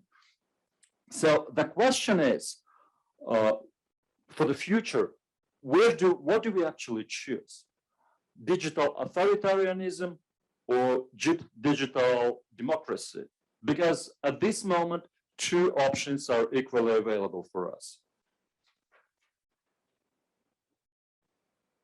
Another threat that is a global trend, and this global trend is perfectly reflected on the local level as well, as a social fragmentation that is heavily reflected in Kyrgyzstan, because in this more contested world, communities are increasingly fractured as people seek security with like-minded groups based on established and newly prominent identities. As trust to governments, elites, and other established institutions erodes, societies are likely to fragment further based on identities and beliefs. People in every region are turning to familiar and like-minded groups for community and a sense of security, including cultural and other subnational identities, as well as transnational groupings and interests. Identities and affiliations are simultaneously proliferating and becoming more pronounced. In turn, this is leading to more influential roles for identity groups in societal and political dynamics, but also generating divisions and contention. Many people are gravitating to more established identities such as ethnicity, nation, nationalism, and many people who feel displaced by rapid social and economic changes resent violations of age-old traditions and perceive that others are benefiting from the system at their expense. These perceptions also fuel beliefs that economic and social change is damaged and that some leaders are pursuing misguided goals. Consistent with the growing salience of established identities, religion continues to play important roles in people's lives, shaping what they believe, whom they trust, with whom they congregate, and how they engage publicly. In developing regions where populations are growing fastest, like in Kyrgyzstan, for example, publics report greater participation in religious practices, pointing to the sense of purpose religious provides. Perceptions of existential threats from conflict, disease, or other factors also contribute to higher level of religiosity. Disequilibrium. Over the next 2 decades, the relationships between states and their societies in every region are likely to face persistent tensions because of a growing mismatch between what publics needs or expect and what governments can or are willing to deliver. And since I have only 2 minutes, I will not go through my script, but we'll try to articulate it shorter that this is a global trend. This lack of trust of the communities, lack of trust of the civil society to the government is a global trend. And unfortunately, this problem might be exacerbated by many factors, including the fact that people getting more opportunity to raise their voice. They have more options to participate. They have a growing demand for participation, but unfortunately, existing systems do not quite often let them this opportunity for the civic engagement. And one of the last trends that I focus during this presentation is about climate change. I personally believe that climate change is the biggest threat for national security, for Kyrgyzstan particularly, but for the Central Asia again as well. Because, well, here most of you are researchers, so you are familiar with the fact that that Central Asia, one of the most affected areas by climate change in the world, along with the Central Africa. But unfortunately, in Kyrgyzstan, we do not see any national plans for climate adaptation. And the rhetoric that exists quite often is about like, oh, we're just a small country, what we can do about this global change, about this global challenge. But it's not about that we can do a difference. It's about what is our plan? How do we adapt to climate change? And another question is more about the regional challenge, because this climate change will affect how we generate electricity, because with melting glaciers, we end up that during vegetation period, Kyrgyzstan will have to preserve more water when our downriver neighbors need this water at the same moment. So we have to develop a regional plan for climate adaptation. And unfortunately, we don't see political will to develop this kind of debates. And since I have only 1 minute, I keep in mind, my major conclusions are that we still, as Kyrgyzstan, we still have an advantage, a demographic advantage, what is in economics called demographic window of opportunity, because when the ratio of dependents and working population is good, when we have more working people than dependents. And we have this window of opportunity, demographic window of opportunity for another maybe 10 years, 15, maximum 20, and we have to use it. So how are we going to use it? We have to create an environment that is favorable for the young population. And unfortunately, at the same time, we hear some politicians who are saying, oh, that we have to send all our youth to Russia and Europe so they can make money. This is the most improper way of managing this window of opportunity. And another option, another trend, conclusion is that the trend, and I'm talking about Kyrgyzstan, the trend for centralization of power will exacerbate this tension and this disequilibrium between the civil society and the government. What we actually need, we need decentralization of power and practical realization of subsidiarity principle that will reduce this tension, and we have to enhance this civic engagement. And the last one that I have already mentioned is a climate change. That is the biggest challenge for Central Asia and for Kyrgyzstan. I hope I was in time. Thank you. Wonderful. Thank you very much. Thank you very much. Thank you for the invitation. And it's great to have a in-person event. Allow me, because it's late in the second half of the second day, allow me to give you a short story. So that I maybe put you to sleep. No, hopefully not. But with this story, with this vignette that I'm gonna read from my paper that I am working on, I'm hoping to already lay out the background of my research, which came from my PhD research. The setting is obviously Kazakhstan and the oil sector.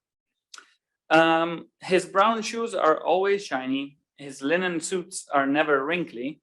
His shirts are always tailored. His beer glass is never empty, while he seems never to get drunk, regardless of the many rounds he indulges. This is the portrait of every foreign manager at a manpower agency in Atirao, the so-called oil capital of Kazakhstan. He's always a man, generally white, often with a marked British accent. His job is to outbid his clone, another foreign white man, in tenders offered by consortia of transnational companies, looking to hire skilled and unskilled labor for their own oil projects. He will ensure that the price is right for the transnational corporation and will instruct the girls in his office, local women who mostly work as project assistants, to select the right resumes for the block of jobs that he won. The assistants would then draft a temporary contract with the candidates, keeping in mind that a markup of 4 to 10% will go to the manpower agency. Hired through the agencies, these worker contractors will find themselves side by side with other contractors, seconded workers, or direct employees at the drilling site, the construction yard, or the processing facility. With this vignette, I kind of set the stage for the